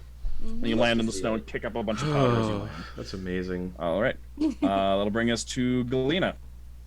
I am going to move up to where Tedros is. Okay. Because I am shielding him right now. Mm-hmm. So we're just like on the other side of the hill, basically. Yeah. Okay. So you moved 20 feet. So could I actually move like an additional 10 feet so I could like be on top of the hill so I can like survey the battle? Yeah, you can do that. Okay. Then I am saying the word correctly. I don't know what you're saying. No one said anything. I am going to use my bonus action to call forth the Leviathan. Okay. Some more whale songs, as she says, protect. And it goes flying at Montblanc and starts circling him protectively. And then she will let out a Leviathan's lance as well. Just a question for like Montblanc's kind of stuff. Does this thing look like it comes from like the ocean? Yes. Immediately uncomfortable. Okay. Uh-oh. Yeah. Do I clock so you that? like corner of your eye. It's like there's no hiding it. He's just like instantly uncomfortable. Well, so it's like it comes up from behind you, and it like from the way it looks and just like kind of how it lines up with your line of sight, it's this like watery giant sea serpent, or it's miniature sea serpent that just like from how it comes up to the corner of your eye almost looks like it's like breaching in and out of the snow next to you, instantly, and then like just. And you like twitch to the side, and then you notice that it's swirling around you, and you recognize just like a very Galina's noticeable, magic. just like shiver, and then back to focused. Okay. Oops. And what do we get for the Leviathan's Lance at the Displacer Beast? We get a 14. That does hit. Yes, it does. All right, did And 3 I've force damage. reduced its Okay. speed. Yep. Yeah. All right. Anything else? I think That's that it was for your- me, thank you. All right, Victoria. Wow. Yeah, it rolled Wow. a 4. It rolled a 4 on the die. I was Plus not 2, it rolled a expecting 6. this. Yeah, That's no, you rolled brutal. 1 better than it. It rolled a 4. Why have I never Yeah, played a still warlock better. before? Warlocks are cool as fuck. They really are. Warlocks are cool as fuck. So, still 100 feet away. Eldritch Blast. I don't have Eldritch Blast.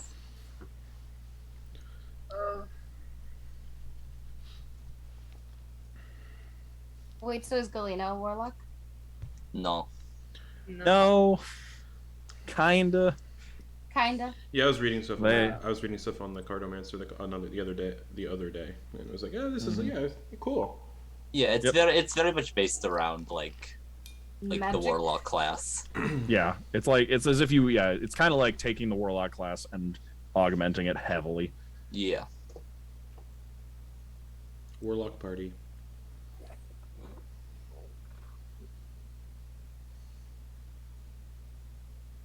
This combat is brought to you by something. Mm-hmm. I'm gonna move 30 feet towards it and just, I guess, ready in action for if it comes at us with my Okay. axe. All right, sounds good. That'll bring us to the Displacer Beast, which will rush forward. Oh, It attack is- of opportunity with my tentacle. Oh, nice. Go ahead. It's got to reach at 10 feet, so. Mm-hmm. Haha. Oh, it's displaced again, though, so. Start of its turn. right? Wait, let me double I check. don't remember. I think it's the start of its turn that it gets displaced again. Disrupt until the end of its next turn, so it's not Fuck yet. yes. Huzzah! Natural 20. Better than 20? Yeah, it is. Oh, nice. So yeah, it turns away from the tentacle, and it aims its tentacles at you, and your tentacle on that the, means my on the hex other is. hand. That means my hex is a crit too. Yep, hex is doubled too. Yeah, Oh, all damage. why have I never doubled. played a warlock? Hex is so cool. All right, It really X is so good. 12 cold damage. Especially at lower level. Yeah, 12 cold Ooh. damage, All right. and the hex, 6 hex. Ooh, So 18 all right. total damage. Yeah, Montblanc has done like 41 damage to this And thing its this speed. turn. Oh, and its speed's reduced by 10 feet again. Oh, nice. Oh, Let me perfect. double check Wait, actually. wait, no, is that stacked with Oh, itself? yep. And when it's hit, its speed is reduced by 10 feet. So I just reduced its speed by 10 again. Does it? What? Because That's On the a same hit, thing on a as- hit, the target takes 1d8 cold damage and its speed is reduced by 10 feet until the start of your next turn. right, but I thought that effects from the same things from the same effect can't stack with themselves. It's the same thing as like Ray of Frost, right? I think that's the same wording as Ray of Sure. Frost Yeah, in that that makes one. I sense. don't think That makes sense. Stark. All right, Yeah, that'd be so fun. it really would. But you could just turn its speed to 0. But Anyways, there we go. that okay, because that does make a difference. Because it is able to move 30 feet forward because its speed is normally 40, but its Reach. tentacles have a 10-foot reach as well. Great. Let's go. So yeah, it comes forward. It's sluggish. It's slow from the cold from your tentacle. Oh yeah, because I'm 40 feet away from it right now. You're 40 feet away from it. Yeah, so you are just outside of its movement, but then the tentacles lash forward at you and reach up, and both of them are going to attack you. Come on, let's go. You're the only one within reach, actually. Yep. So that is going to be a 17 Oh yeah, that hits. and a 21. Oh, both hit. All right. So luckily you got that Leviathan there around you, though. Sure. So the first hit is going to be 14 total damage between bludgeoning and piercing. If you'd like, I can split that up. Nah, I don't need to. That reduces me to Okay. 4 hit points because I was injured from before. Does Galina's Leviathan protection do anything? Not yet. No. Okay. And then the second attack is another 14 points of damage. Ooh. Well, how about As soon as he starts going unconscious, Almost I'll gonna use go my unconscious. reaction. Oh, yeah, And and kind of as one, both Galina and the Leviathan let out this like very eerie, very like whale song, like deep ocean sound of a roar. Yeah. Also, just shivers and shudders at it. Yeah, and sorry, let me just check. You heal 3 hit points. Okay, so I'm at 7 hit points. No, it's after the second attack hits. It is After reaction. you drop to 0, I used my reaction. Oh, I wasn't to gonna bring you back up to 3. Okay, well I wasn't gonna drop to 0. I was gonna do Relentless Endurance to drop to 1. Oh, okay, perfect. So then yes, all right. So yeah, you use so Galina is expecting you to drop to 0 because of your because like you look like you're about to get taken down. But then yeah, you're a half orc, so it like basically it lashes forward with its 2 tentacles, one on either side of you, and it tries to like drag you just down into the snow. You plant a foot in front of you and just let out like a half orc roar as you do not go down, and then the Leviathan lights up around you and heals up some of your wounds past that. I'm at 8. Thanks. I look at Galina. Thanks. Anytime. And then it like curls its lips back and snarls at you, and it begins displacing again in its place. Yep. Bring us back to the top with Montblanc. Oh, concentration. 2 concentration checks for Hex. Yeah. Yes. What's the DC? Thanks for reminding me. It's 10 on both. It would be 10 on both. Yeah. Mm-hmm. All right. First one. 6. Okay. Yeah. Hex is gone. So it hurt. It hurt a lot. Hex vanishes, but you're still up. All right. How far away is it from my tentacle?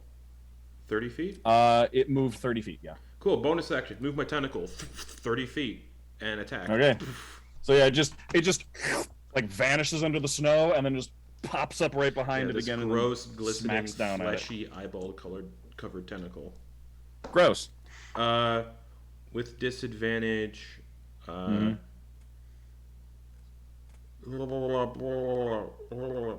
plus 4. 14. That just hits. Oh, jeez. Okay. So yeah, it immediately begins displacing, and your tentacle just comes down, smacks it across the back, and then it just comes back into one place. 6 cold damage. Okay. That's my bonus action. Action, bringing the flail down. Okay. Take the chain, swing it, bam. 16. Yeah, that'll hit. Bring this anchor down on this thing's back. Oh, I wish it was a crit because I have savage attacks. Oh yeah. But I do get it. bludgeoning. You'll get it. So that is 8, 9, 10, 11, 12 bludgeoning damage. All right. And because of Crusher, I can move it, but there's really no point moving it. So I can move it to an unoccupied space, but I'm just gonna not move it. Okay. And did you move up? Did you move up to it? Because technically there was 10 feet of space between you. Yeah, sorry, I would have moved up to it. Okay. And that is my turn. Okay. All right, that'll bring us to Tedros. All right. Tedros is just watching this back and forth on the top of the hill, and he's like, "Oh shit!" And he walks up with the crossbow, and he's yelling like, "Hey, over here!" And he fires at it again. Yeah. Okay. 13 plus 5, 18. 18 will definitely hit. I'll take that. 11 damage. Ooh, nice. All right, so another crossbow bolt. This one, you move out to the side and take aim and fire. It goes in right between its it has 6 legs, so it goes between like the front 2 and hits it right in the ribs and sinks in. You can see next time it lets out a yowl. It's like it's supposed to sound like wow. This time it sounds like whoa. Oof. You think you may have punctured a lung on that one. Good. I'm happy with that. All right. Anything else? He will advance forward. He won't go past Galina. Okay. But he will stop next to Galina, and he'll look over to see where Viktoria is, what she's doing. Okay. Princess. Am I unmuted? Okay. Seeing that Montblanc seems to be just a tad bit struggling to the point, she's gonna run up like I guess flanking the Displacer Beast. And she's gonna go at it with one of her sickle. From, Yes. Okay.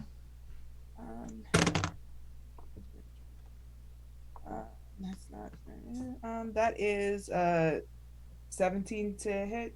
Absolutely. Woo. Okay.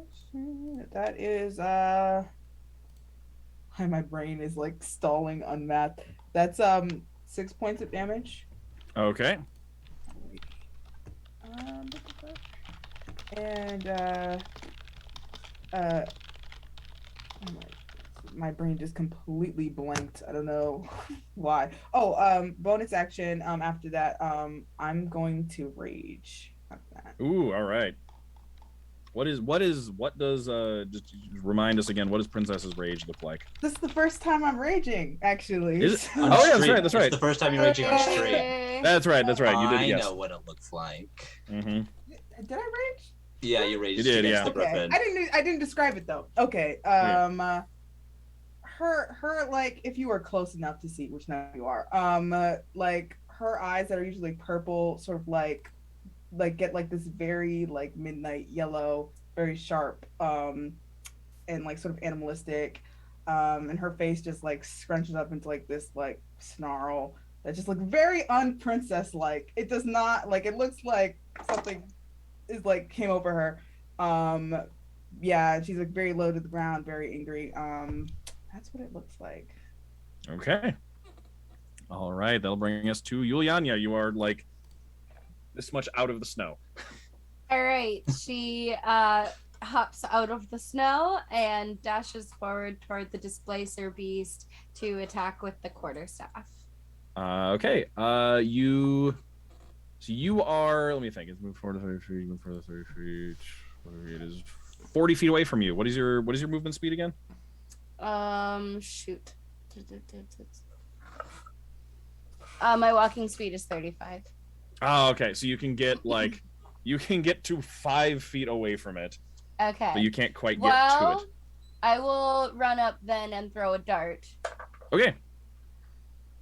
So it's just everyone can see just this flap of cloaks across the surface of the snow, and then just like almost like a shark's wake moving through the snow, just tossing powder in a direction, and then just a dart comes flying out of it. And it'll be a 16. That does hit. I don't think anyone has missed an Nope. attack this fight. Nope. Y'all rolling good. I haven't attacked yet, so don't say that. Oh yeah. Classic. 8. 8 damage. Yes. All right. It is not looking good.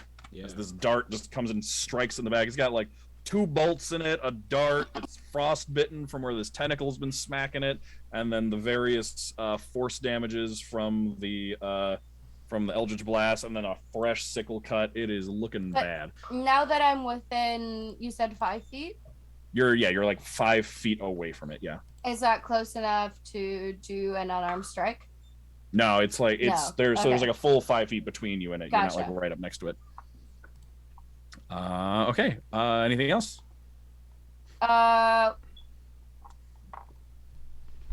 Nope.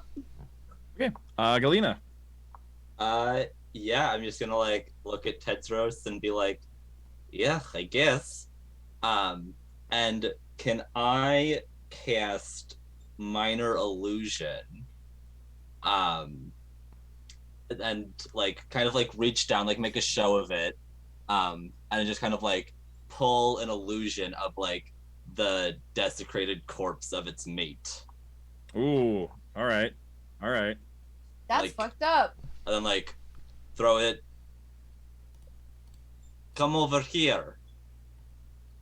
That's deeply fucked up. I love that. Mm-hmm. Tedros All said, right, come over here. I am supporting my friend. Is that your action? That is my action. Is that your turn? Yeah, that's my turn. Okay, Viktoria. You can I see see Tedros. that. You see Tedros and Galina like baiting it to come towards them. She's gonna She is give going both to be of them a so look at, mad like, at me. both of them a seething look of what the fuck are you two doing? And then I have 30 feet of movement. Can I get close enough to touch this thing? I think because you only moved 30 feet last round, right? Yeah. Yes. But then Yes, it so- moved 30 feet It closer moves. as So well. you are 30 from 100. That's 40. So it is 40 feet away from you right now. Yeah, you're in the Change same. of You're in the plans, same then. place that Yulianya was. So, change of plans, everybody. Mm-hmm. I'm going to move the 30 feet. Okay, you can see that it's basically It is now staring at Galina. Can I put myself in line of sight? In line of sight, or just like in the the path. in its sight, in its path of sight. So it's not looking at Galina, it's looking at me. Oh, so like you get between it and Galina. Yeah. Yeah, you can do that. And get 10 feet away. And I'm going to look it directly in the eyes. And anyone in the party that understands primordial, which as of this moment I know is just my sister, this is a different primordial than Galina's primordial. This sounds very much like the earth moving. Like when you're in an earthquake and it just like it moves, everything breaking. As she just summons a puff of poison right in its face.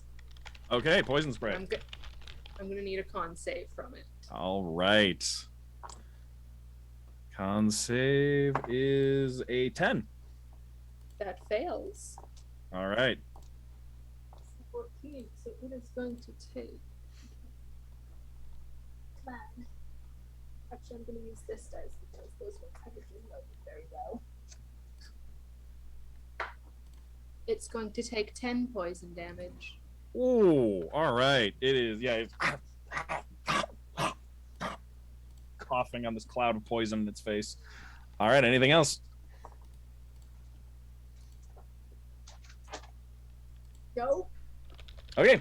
The Displacer Beast's turn. So first, as just like a almost an afterthought, it's gonna lash out one tentacle at Princess. Yeah. And maybe there's a 15 hit Princess. No. Okay. So it just lashes out a tentacle at you. You can just like catch it, like those like toothy spikes on its tentacle. You just like catch it on your sickle and like keep it from getting to you, and then push it back. And then it is going to just sprint Attack of directly at opportunity. Galina. Yes, so Yeah, attack of so- opportunity from Princess, Montblanc, and Montblanc's tentacle. Yep. So, tentacle first with If disadvantage. it survives these three, Viktoria is up next for attack of opportunity, and I think also Yulianya. Tentacle was Yay! tentacle was a 14, so that hits. Okay. And then Montblanc got a natural 20 with the flail. Oh, all And right. I got a 16, so Yeah, that hits. All right. You roll damage. Let me do my stuff. That means I get savage attack on my flail, so my 3 flail is going to be 3d8. Okay. Tentacle is 6 cold damage, so its speed is reduced. Okay. And then the flail, which is a crit, Mm-hmm. that is 2 8s, so that's 16 plus 5, 21 plus 5, 26 bludgeoning. All right. Those are mine. 26 plus whatever I got. Yep. yeah, 7 points of damage for Princess. Okay. Did that include your rage bonus? Oh. See, I'm not used to this. Hold on. That's totally fair. This is why I asked. I just double check. Make Oh, sure you God. get all your stuff. That is that's 9 points of damage. Okay. Can I just ask how it is this joint kill? How Montblanc and Princess together finish off this Displacer Beast? Firstly, if you don't mind, the tentacle is gonna jab at it and then wrap around it until like squeezing it. Okay. And then Montblanc's just gonna take the chain from his flail, the spiked chain, and wrap it around its neck and just start squeezing and go, "All right, Princess, what are you doing?" Yeah, just like along where the chain is, she's gonna take her sickle and just do like a savage like slice across it, across its throat. Nice. So yeah, Montblanc just holds it up, tentacle and chain, holds it in place, and then Friends just sickle across the throat, and it slumps to the ground. Viktoria and Yulianya like at the ready to hit it if it got to them, but like it did not get that far. I'll have you know, I rolled 18. Yulianya was like, I was ready. Yulianya was like ready. Just that the staff was like aimed right at its teeth. Viktoria had the axe ready. Same as the last one. I'm gonna start preparing it, getting scraps, and then taking its head as a trophy. Nice. All right. So yeah, combat is over. I am stalking towards my sister and Tedros. I'm just cutting into this thing. Just. Dear sister. Dearest sister. What the fuck was that? That was a calculated tactical move that Tedros and I came up with together. It was not stupid. That was a danger kitty. Stupid. It was not stupid. It was surrounded on all sides. There is no chance it would make it to us. If you are going to put anyone at risk, and either be you or me, you do not put him at risk. How very dare you speak to me like this, Viktoria? First and foremost. Secondly, are you so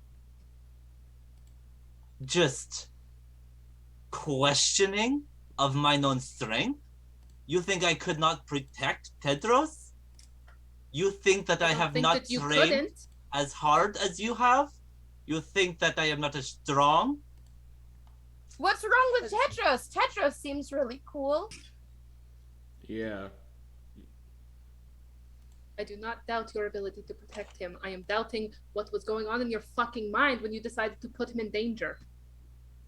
We were already in danger, Viktoria. Yep. We got into a combat encounter. It is what happens. I made a tactical choice that ended the combat encounter before anybody got seriously hurt. Well, sisters, nobody got hurt. I mean, some of us did get hurt. And I think, you know what? It was actually a really good fucking tactical move, Galina. It's a good job. Thank you. You should also say good job to Tedros because we came up with it together. And the danger kitty is dead, so thank you to Monty. Yep. Thank you, Princess. Yep. And I'm just gonna take the head off, tie it to my waist. Oh god, that was a disgusting sound. How many extra meat scraps / steaks can I get from this thing? Also, I'm going to call my Leviathan back. Okay. Turns back. 6. Oh yeah. And then quickly, I'm gonna go run over to that bush to see what was actually like in it, to see if it's all okay. Okay. Can I also take little teeth off of the Displacer Beast? Oh, I like hold the head. Tentacle things. The tentacle. Oh, the tentacle. Yeah, you can get those off. Yeah. She's gonna pry a couple off to save. Okay. All right. So Montblanc is going over to the nest and seeing what was over there. Yeah. Okay. You walk over and you can see it's like a thicket, and the front bit is kind of been like trampled in, and it's not really covered vertically. It's kind of just like a little almost nest area that's been like trampled down and turned into like a little warm den almost.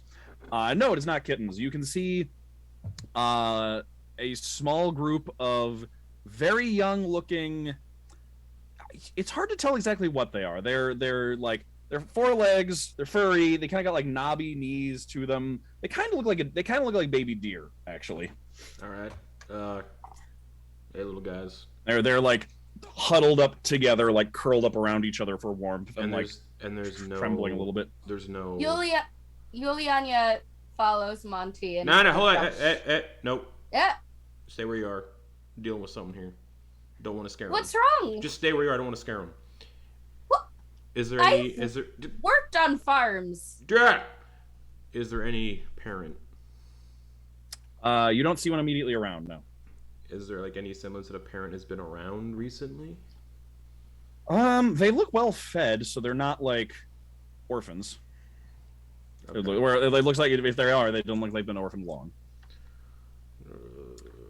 All right. And actually, as you're standing there deliberating over that, and Yulyanya is standing right behind you, Yulyanya, right behind you, you can hear heavy, heavy footsteps coming up from behind you. Her head whips around to look. You look, and you're looking at knees, like big, knobby knees. Moose. And then you look up and up Moose. and up, and you can see this like 8 foot at the shoulder behemoth of a furry creature with this big head and giant antlers that go out to either side like tree branches. I immediately step in front of Tedros with my shield again, just like, oh. It's the daddy! I get up. Actually, from your angle, you can tell it's the mom. It's the mommy! I get up. I go. Uh-huh. All right. These are just his babies, so we can leave them alone. We're good. I was just making sure they were okay and whatnot. It walks forward. It literally walks over Yulianya. Like, it steps over. It's so tall that it does not need to go around you. Can I say Yulianya does put her hand out? She does not move aggressively toward it, but she does put her hand out. You can. It just... You can, like, put your hand... It's like you kind of, like, brushing under its stomach as it walks over you. And then... I back away from the nest. It's kind of like a narrow passageway to get there, so it's like blocking it off. But it gets to you, looks past you. Yep. And then looks at you again. And I'm just gonna show it the head of the Displacer Beast. And then it just to Montblanc, the one who both joined in on the killing blow and went to check on the babies, lowers its head and offers offers the top of its head to Montblanc. I will not like, ooh, good puppy. I'll just like put a hand on its head. Not like pet or anything, just kind of like a, I don't know, solidarity almost kind of thing. Mm-hmm. And then, all right, you should be safe now. And I nods, gets your scent, and then it's gonna back up again over Yulianya. Yep. And lets you exit the nest. All right, and then before we exit, can we look around? You can. Is there anything in there? They're baby moose. That's about it. Oh, cute. I'm gonna like. I just don't want to leave a dead corpse near that nest because predators and stuff. So I'm gonna take out my hempen rope, just kind of wrap it around the corpse of the Displacer Beast and drag it back towards the camp. Okay. Give them food or something with this thing. All right. Actually, you know what? So yeah. How heavy does that thing look? Very. Like how heavy? Probably somewhere in there upwards of 800 pounds. Yeah, I'm gonna pull it. Okay. So just tie a bunch of ropes around and get it over your shoulder and just I got 20 strength. pulling Let's it go. through the snow. Oh yeah. All right. You have it Everybody 20? else, you can see the you can see this moose go in, have a moment with Tedros. It's not Tedros. Montblanc. Looking right at you. Has a moment with Montblanc and then goes into the den. Montblanc comes out and just starts dragging the Displacer Beast corpse away. All right, that's that. Well, that wasn't much of a lead. Didn't It was really. just an angry Displacer Beast. Well, it's my job to deal with it, so. Yes, but what now? We go back to camp, fucking sleep, and then I give this to the people, and then show proof that I killed it to the individual who was injured, and then hopefully they can rest easy. And then we I go suppose south. it is late. And then like what Tedros said, we go south. To the sea. Yeah, the Stone Sea, The desert. the cold desert. I'm not letting them get there before us. Letting who get there? Madam Ingwe. Who's that? I wasn't there for those conversations. She seems to be a bit of a rival at this point. Another noble? That is currently up for debate. I don't lack nobles. All right. Okay. So you all head back to camp. By the time you get there, it is actually finally starting to get dark. Wicked. What's the moon like? And what's the moon? It is. Oh, let me check. Actually, I have that. I actually have the calendar. I will tell you that I am not doing any kind of fancy anything. Where'd it go? It is. Okay, there we go. It is still coming off of a new moon, so the opposite of full. The fact that you can tell us what the moon looks like is pretty fancy enough. Yeah. It's Thank fun. you. It's thanks to the calendar app that Justin uses for his campaign That's that right. I stole and started using for Isn't this it one. great? It is. It's I will also so tell you good. that I didn't feel like coming up with. I didn't want to come up with a fantasy calendar for this one, so it is just a. I'll share with you all later, but I'm still in the figuring out the settings and everything. But it is basically reworded, like respelled January, February, March, That's April, fun. May. Like it's just That's fun. the regular calendar. Yeah, I'm gonna like look up at the moon, just like looking up at the sky, but take a quick glance at the moon, and then keep going. Okay. Question. Mm-hmm. Would Princess notice that he's looking up at the sky? That she's right I'm not behind doing him? it discreetly. Okay. Then yeah, you wouldn't be. Yeah, you wouldn't be hard. You're just looking like I'm looking up at the sky, looking at the moon, looking around, and then keep walking. Okay. That's a nice sky. You like the sky, Monty? Yep. Well, that's nice. Question. This is for Sam. Yeah. How long were we on the sleigh train for? Like it was like 3 days, right? Mm-hmm. Yep. Okay.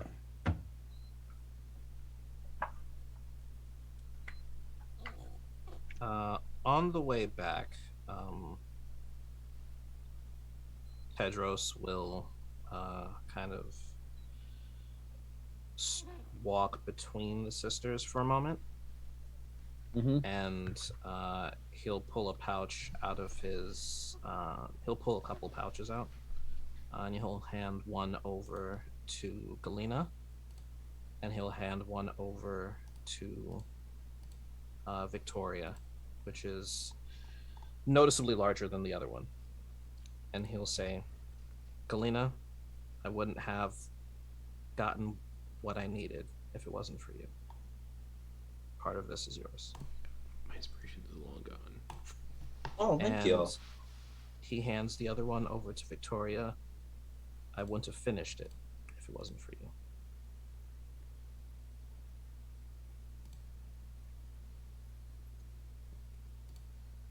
Victoria is noticeably like silent and seething, but she'll soften for just a moment at that and just kind of bow her head. There is 100 in Galina's gold, and there is 155 Dang. in Victoria's. Tedros is just packing coin. Oh, he did just get paid a bunch for his schematics. Yep. That's awesome. All right. Easy come, easy go, though. Yep. Okay. And then eventually you all can arrive back at the camp. You can see the camp is still alive with activity. People putting together Tedros' design. You can drag the Displacer Beast into camp, and like everyone around who sees it is like, oh, what is that? Yeah, Displacer Beast, it attacked one of the people here. Just bringing proof. Hopefully y'all can sleep at ease and whatnot. Oh, no. Is that what got terrain? Yeah. Oh, all right. I'm gonna let him know at least. That'll help. He's recovering, but All right. Yeah. You guys get monsters like this a lot? No, not at all. No? No. Well, I mean, it's like the third monster that I've seen since we got here. Yeah. Yeah. Well, we've gotten the frosty ones, but nothing like this. Yeah. Don't know how that got here. Well, I mean, do these things stay in pairs? Yep. She's asking Monty. Yeah. Not all the time, but only if they have a mate. So maybe that's the last of this kind. That's what I'm thinking. They tend to be solitary predators, unless they're getting busy with it. Do you think that there's more then? Babies? If there's babies, we don't need to concern ourselves with them. Because without their parents, You would know from your role that if like this one would not have gone into as much of a frenzy as it did if it had cubs to take care of. Yeah, right. It was that is very much the like reaction of just being completely on her own. But this one wouldn't have been as aggressive and on its own if it had cubs. So no cubs. Good to know. Yep. So now we just have to worry about the frost ones. Yep. Tomorrow. I'm gonna talk to the person who's talking to me. Do you have like a cook here that I can give this to? I figured you guys could use this thing for rations. The meat's good.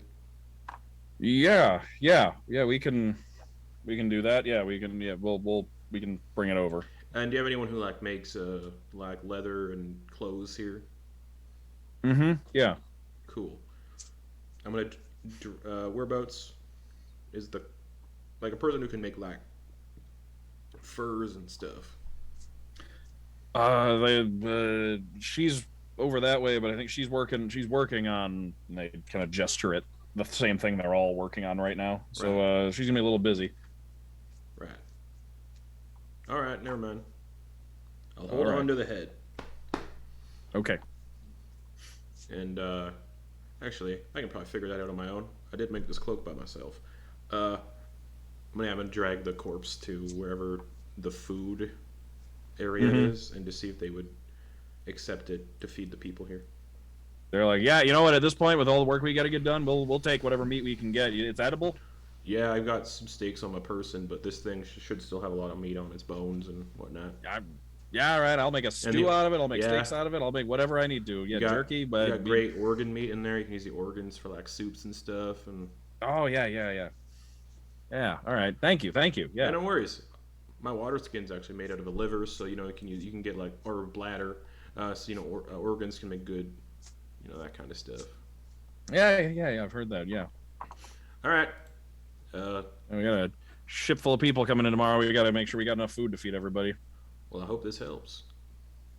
Yeah, thank you. Yeah, definitely will. Thank you. Salutations. Mm-hmm. And I'm gonna leave and go. All right, everybody. I'm gonna go find somewhere to fucking sleep. Well, where are you going to sleep? Preferably alone. In a tent. Well, where are the rest of you going to sleep? Well, I believe Tedros and Viktoria, you've been here the longest, haven't you? Where have you been resting your head? I've been kind of hopping from place to place, just fix some pots, resharpen a good knife, that sort of thing, and in exchange for a place to rest my head. So we've just kind of been doing that, or well, I've been doing that, and they made space for Viktoria. So, Well, where are the places to do that? While you're all having this conversation, you can see mostly Galina and Princess. You can see the dwarf that ran the wagon train, like kind of hurrying his way, power walking his way over towards all of you. Princess immediately on him, smiling. He's like, "Hello." There you are. I was hoping I'd catch you. last time I was talking to some people around. You're all you. Or I remember you two came in on the train, and the rest of you kind of just made your way in. Do you have a place to stay tonight? No? I do. All Yeah, right, well- don't listen to him. We all need a place to stay. All right. Well, we did the least we could do for you. You saving our asses out there from that bear thing. So we've got a bunch of extra tents. We've got them set up right next to the wagon train. We got it set up as a windbreak. So if you want to set up back there, it's the least we could do. We've got some food. We got a stew going over that we brought over from some of the food. So again, food and a warm place to sleep is the least we could do for all the help you gave us earlier today. That would be great. Thank you. All right. Yep. I appreciate it. Yeah. The jealous of the 5 stars will not forget this kindness. Thank you so much. Oh well, thank you very much. At the mention of food, Yulianya has perked up and is pretty much bouncing off the walls to follow him. Okay. Yeah, he leads you over. You can see like the crew of the wagon train kind of has their own camp set up over by the train, where they've also got like a staked off and roped off area where all of the elk are kind of hanging out and being fed that pulled the train in. They've got a fire set up with a big old soup cauldron full of some kind of stew, and they've got you can see they've got like a row of tents set up just like pressed up against the wagon train. That's basically like it's so the wind is coming in they're on the other side of the wagon train from the direction the wind is coming from, so that they're nice and not windy and nice and warm. And there's some fire nearby, like a few fires nearby as well to keep everything warm and lit. Sweet. Perfect. Yeah. He's like, all right, yeah, just grab a bowl, grab as much as you want to eat. Again, least we could do for your help, and we'll just pick one of these tents. We set them up for you just in case, and then we'll clean up everything for you. You don't even have to worry about putting the tent away. Just make sure your stuff's out of it in the morning, and we'll take care of the rest. All right. At that, for the first time, noticeably, Yulianya will drop all 15 of the cloaks as well as her bag. And you finally see the full size of her, just a tiny little thing in a leotard, and rushing over to get a bowl of food. Oh yeah, you can one of them will ladle it out for you, and it's it's a good hearty stew with some like root vegetables and potatoes and some kind of like red meat. I don't want them to do like my dishes, so I'll take out my mess kit and pull out like a shallow bowl that I have in there. Okay. Just bring that over. And I'll eat, and then I'll, if I can, take out the Displacer Beast head and just start doing my best to peel at least like the top half of its head, like the hide off of its skull, just peeling it off. Oh yeah. All right. And then kind of like washing it off, the interior off. Okay. Okay. Everybody else grab food and start settling down for the evening? Tedros will eventually do that, but he wants to go back and grab like the last couple things that he had around town. And he will see if he can like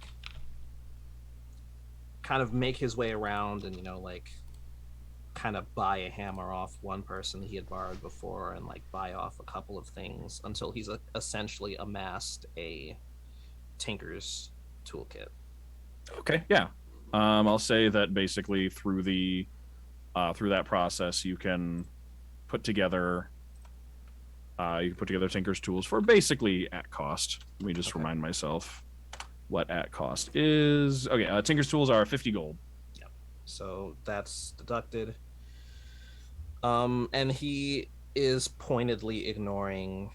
He refuses to look at anybody who's working on any of the stuff. If he can help it, he's not looking at any of the work that they're doing. He's just getting what he needs and getting out. All right. Well, I'm like washing this now like loose head with like no bone in it.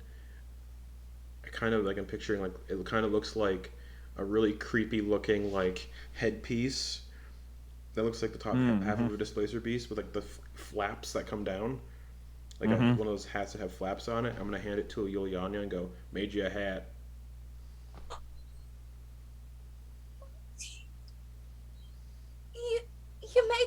for me? Yeah. Yulianya like has a mouthful of food, but will immediately just sit everything down to try on the hat. You're the only one I know the best out of all these people, so. This is like literally the best day of her life. And it's from the big Displacer Beast, so it's like It's too big. Like it's one of those things that keeps falling down over her eyes. And Monty has at this point seen her like fashioning a necklace out of Displacer Beast's teeth from the previous beast, as well as now she's got the thread and the spikes from the tail bit off as well. So this means a lot to her. Also, how would Oh you? my god, thank you. Yeah, no worries. Also, I mean, it's not really gonna do much for you. The hat, hopefully, it'll keep you warm and stuff. It keeps my head quite warm. How would you feel about getting a new cloak to add to all those? Of course I would like a new cloak. You're going to make me a new cloak? I get a hat and a new cloak? Out of the circus tent scraps I gathered. Oh, Monty. I don't know. You'd really do that for me? It can't be that hard. She immediately just rushes into his arms, just Oh. a big old hug, but around basically the leg and waist portion. Just a little pat on the head. Doesn't hug back because it's easy, awkward. So he's just like. She'd been in a bit of a mood pretty much since the animal incident, because she really wanted to pet some cute animals and she felt chastised, but you can see her mood just lift like 10 points. Well, there you go. You got a cool hat. Shows you that you're a killer. And I'll see what I can do with your circus tent stuff. Oh, thank you, Monty. I'm so excited. Yep. Yeah. Oh no. Now I have to get you a present. What kind of things do you like? Whiskey. All right, I'll get you whiskey. Used to like the sea, not so much anymore. Well, I couldn't get you the whole Saying this quietly. I still have a really good perception. So do I. You don't have to get Well, me Monty, I'm going to get you the best gift you've ever gotten, and you'll just have to wait. Also, I should be honest with you. What? I pull out the lucky rabbit foot that I keep on a chain. Monty! Yeah, and I toss it in the fire. Oh, Monty! You love Poppins, don't you? I've never said I hated him, and I don't eat rabbits. Oh, it sounds like you like him. And she brings out Poppins. Poppins, you've got a new friend. I eat puffins. No, no, I don't. Dog on onions just like a snake. As soon as he motions to make a joke about eating Poppins, he's back really close. I'm not gonna eat puffins. Well, you've made this day. All right. Look at Galina. Viktoria. I would like to point out she does not take off the hat and just sits down and continues shoveling food into her mouth. Before Montblanc goes off his own, he'll look at everybody awkwardly. Thanks for the assistance. Looks at Galina, especially you today. Cool. And then just sits down. Good night, Montblanc. And just sits down, looking like shit, bleeding everywhere, just eating. Nom, nom, nom. Oh yeah, Montblanc. Looks like shit. Yeah. Montblanc need to heal. Oh my god, I don't have. I'm gonna put that. I'm only at 8 of 26. It's all good. Well, I suppose that answers my question from before. This is directed towards Montblanc because she's been like watching this whole interaction, not really listening, but just watching. When I asked you if you were friends. I suppose so. Yeah. I don't really like to keep friends around because experiences and all that. You're friends. Yeah, I suppose. Experiences. You're mysterious, Montblanc. I like that. Yeah. Mysterious is a way to put it. Would you like moody instead? That's another M word. And a M word that we can use. Another M word is moobs. Moobs! Yeah. What is that? I'm northern, so you'll have to forgive me if I don't. I believe it's like man boobs. You just hear Yulianya like giggling, like over the food in her mouth, just. Oh man. Yeah. Is she looks over at Galina and Viktoria. I don't know if Tedros is back yet. But is like, is this a term from where are you familiar with this term? No, yeah, I didn't. Okay. No. Moobs. Viktoria, will you dine with me in our tent? Sure thing, sister. We go into our little tent with our little bowls of stew. Our little bowls of stew. Your little bowls of stew. I, out of character, forget, but does Viktoria eat meat? Yes.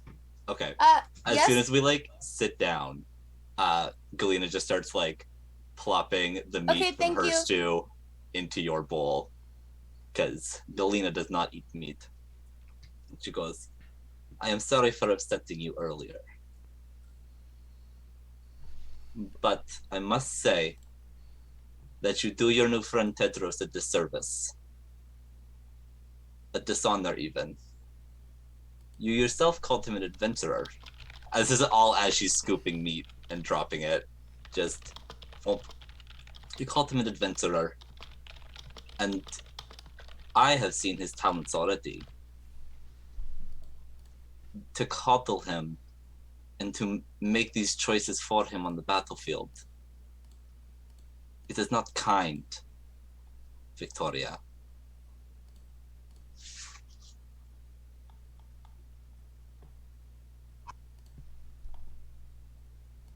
Does not want to be an adventurer, and if showcasing his talents on the battlefield makes him an adventurer, then I will make that choice for him. I will do It is not your place. everything within. I will do everything in my power to keep him safe. As I will do the same, but it is not your place to make those decisions for him. Who said? You know who said.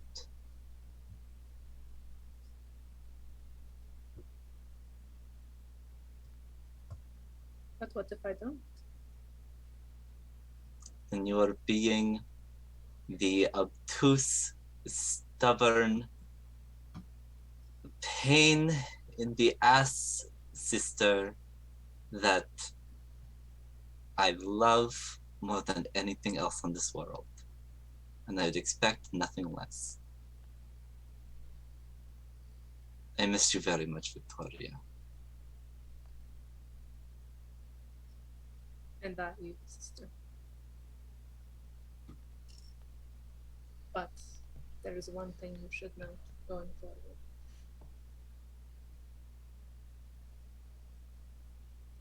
Tedros, that man, his friendship means more to me than any of the other people out there.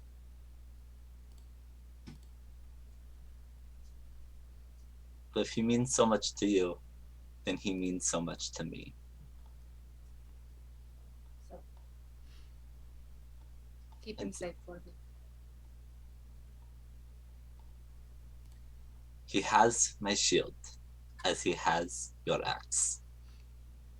He does. Yeah. And then immediately like breaks out of this moment, just like, okay, can we on the top of Max, can we Oh my gosh, what? Montblanc? Why did he not share any bite? Like, why was he all like, oh, I'm just going to stand here and blah, blah, blah, blah, blah. There's the thing. I'm just going to stand here and lord my knowledge over you. Share the knowledge. We're all here. We had the time. Does not even clean his weapon. It is very rusty. I noticed. Also, did you see how he looked at Leviathan? Oh. Very disrespectful. You truly hate to see it. Truly, truly hate to see it. Can I burn their tent down while they're in it? Just.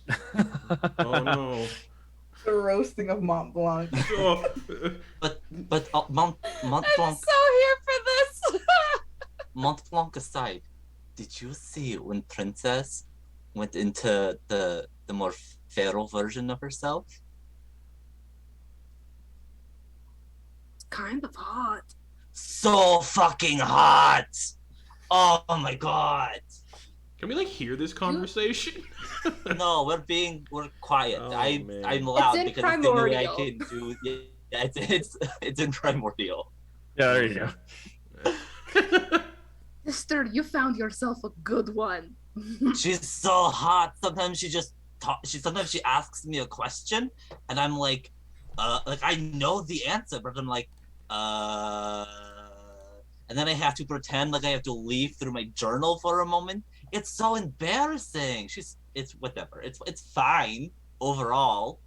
Very cool. Do you want Have you to seen her learn play it? instrument yet?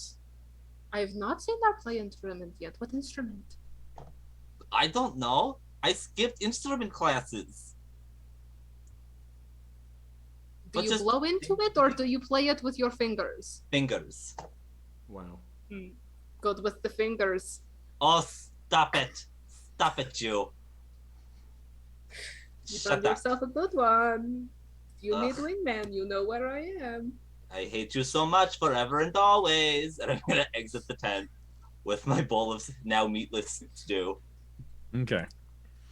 Yeah, if you're All exiting right. the tent, you would probably hear Princess, different instrument.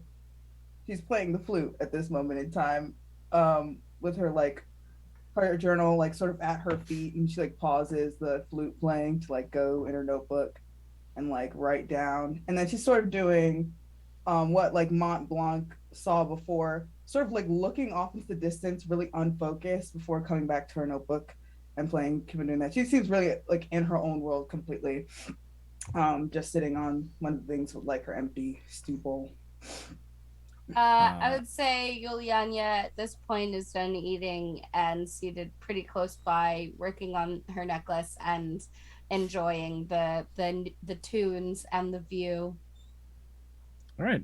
And at this point, Princess, as you're staring off into space, you can see just at the edge of the firelight, a familiar silhouette standing there that gives a very rare approving nod at you. Princess suppresses the urge to flip the finger and just nods back at him. Okay. I just realized something. It's dark now, right? Getting there. Yeah. It's dark at this point. So Montblanc's one uncovered eye is like a wolf's eye would in the dark be kind of a little noticeable and glowing. Mm-hmm. Yeah. Montblanc. Oh, here we go. You're sitting there. You're sitting there. Feed me. Let's go. I think you're still eating. I think you're Yeah. off to one side. Just staring. Kind of into the going off bowl. on your own. Yeah. Yeah, and at one point, something draws your attention. Probably when Galina comes out of the tent, you can look over and see Galina coming out of the tent. Victoria still leaning out of the tent, trying to get a last word in as Galina leaves. Yulianya sitting there listening to Princess play, and Tedros coming back into camp. And just as you're looking at all of these people, that voice bubbles up. Here we go. And returns and says the same. It says one more word, one word that you. Or it says two words, actually. Oh, it's chatty today. Yeah. It says a word. It says two words, both of which you've heard before. Uh-oh. Allies. Revenge. All right. And just a smile starts to spread. Okay. And for Tedros, you walk into camp and you see all these people assorted, and a cloud drifts across the sky and uncovers the moon, and for just a second, the whole camp, just this area in particular, as you walk in, seems to be just illuminated by an extra bright bit of moonlight for a second, almost to a silvery, almost like silvery daylight, before another cloud passes over it, and it's hard to tell if it was a trick of the eyes or something, but it's a comforting light that fills the camp for a second. Nobody else really notices. Okay, thank God. And as you, no, it's still like a sliver of moon right at this point. There's not very much at all in order to provide moonlight, but just for that moment, it almost seems to just shine extra bright. And as you're all sitting there considering this group that you have found yourselves in and getting ready to head to bed for the first time since you've all met each other, that's where we'll end for the week. Cool beans. Can I click off long rest then? Yes, you can all take a long rest. Yes. Nice. Oh, Full health, you. all your stuff back, spell slots and everything. The sisters will need to draw new cards in the morning. You want to do that now or next session? You can do it next. You can do it next session, so you don't forget. That's All right. because The words were I- allies and revenge, yes? Yep. Cool. And so thank you everybody for joining us. Thank you players for being here, and thank you audience for joining us, hanging out in the chat. We very much appreciate it. Yes. Good to see thank you as always. Yes. And until next time. Yep. Have an excellent rest of your week, and we will see all of you next Sunday. Bye. Bye.